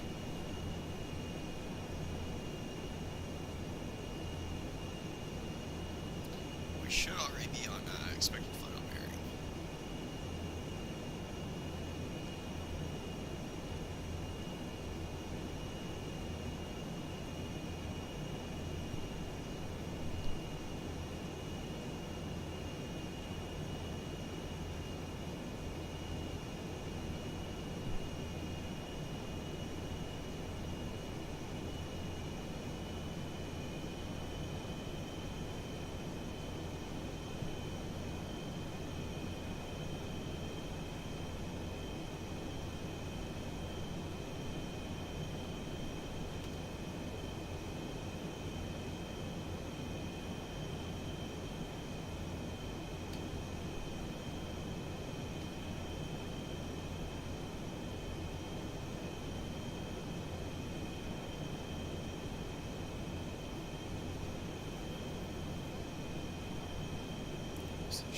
There, we can really see it through the clouds a little bit.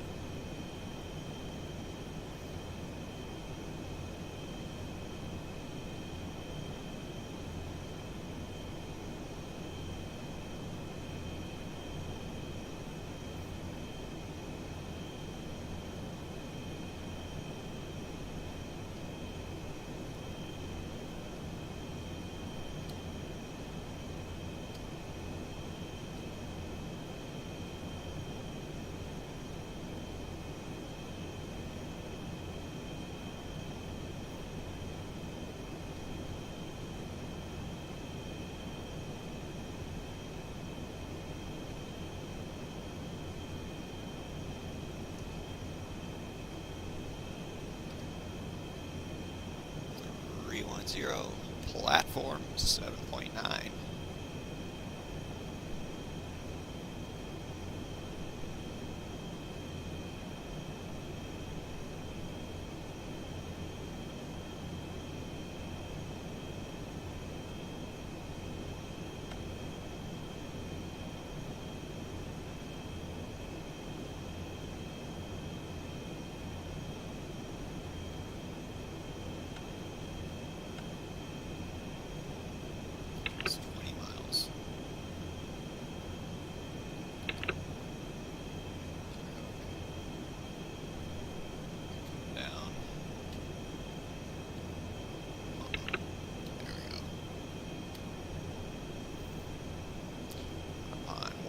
0.00 feet.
Zero needles, 10 miles, fly up on center line, 7.7.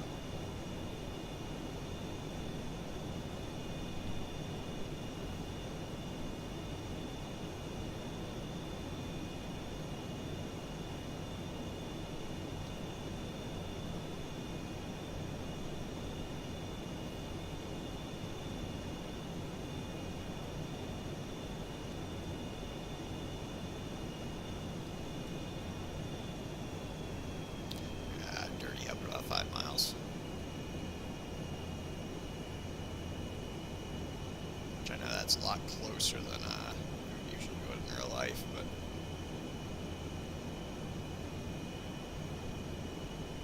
as I've said before, one password attack back session.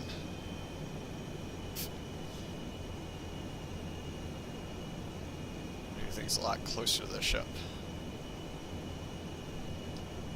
Go manual as well. I'm just going to keep on riding out this airspeed until I get below 250 and then drop my gear. There we go. Go ahead and set full flaps. And now we just wait for 1 more mile. We should be intercepting the glide slope at 2.7.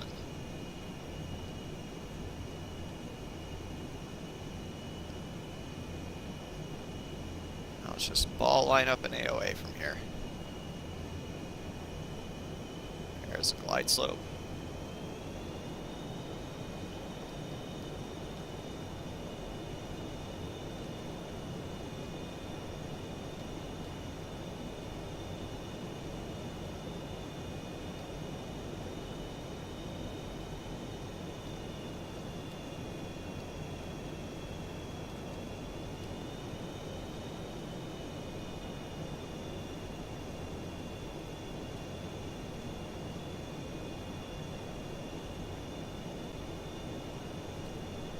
Someone's joined. MT Evans has joined the game. And 310 run of all. 7.6 manual.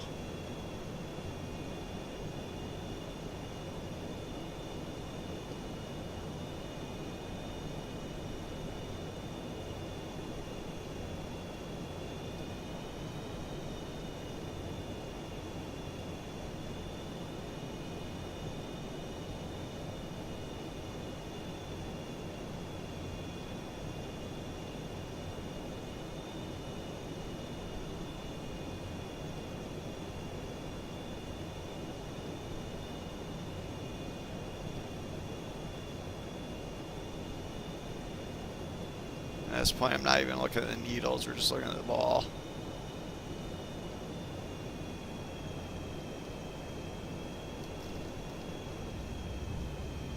Let's see what that was. On center line. 3-wire. Nice. Yeah.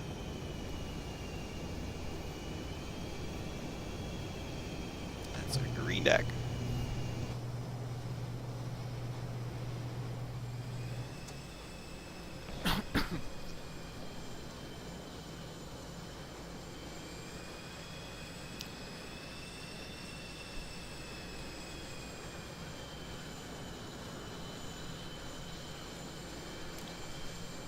And so I think I'm going to call it a stream. So we're all alone in here again. Didn't get anyone play any funny business with us. Yeah, we've been streaming for it's like 2.5 hours now. I want to thank anyone for tuning in.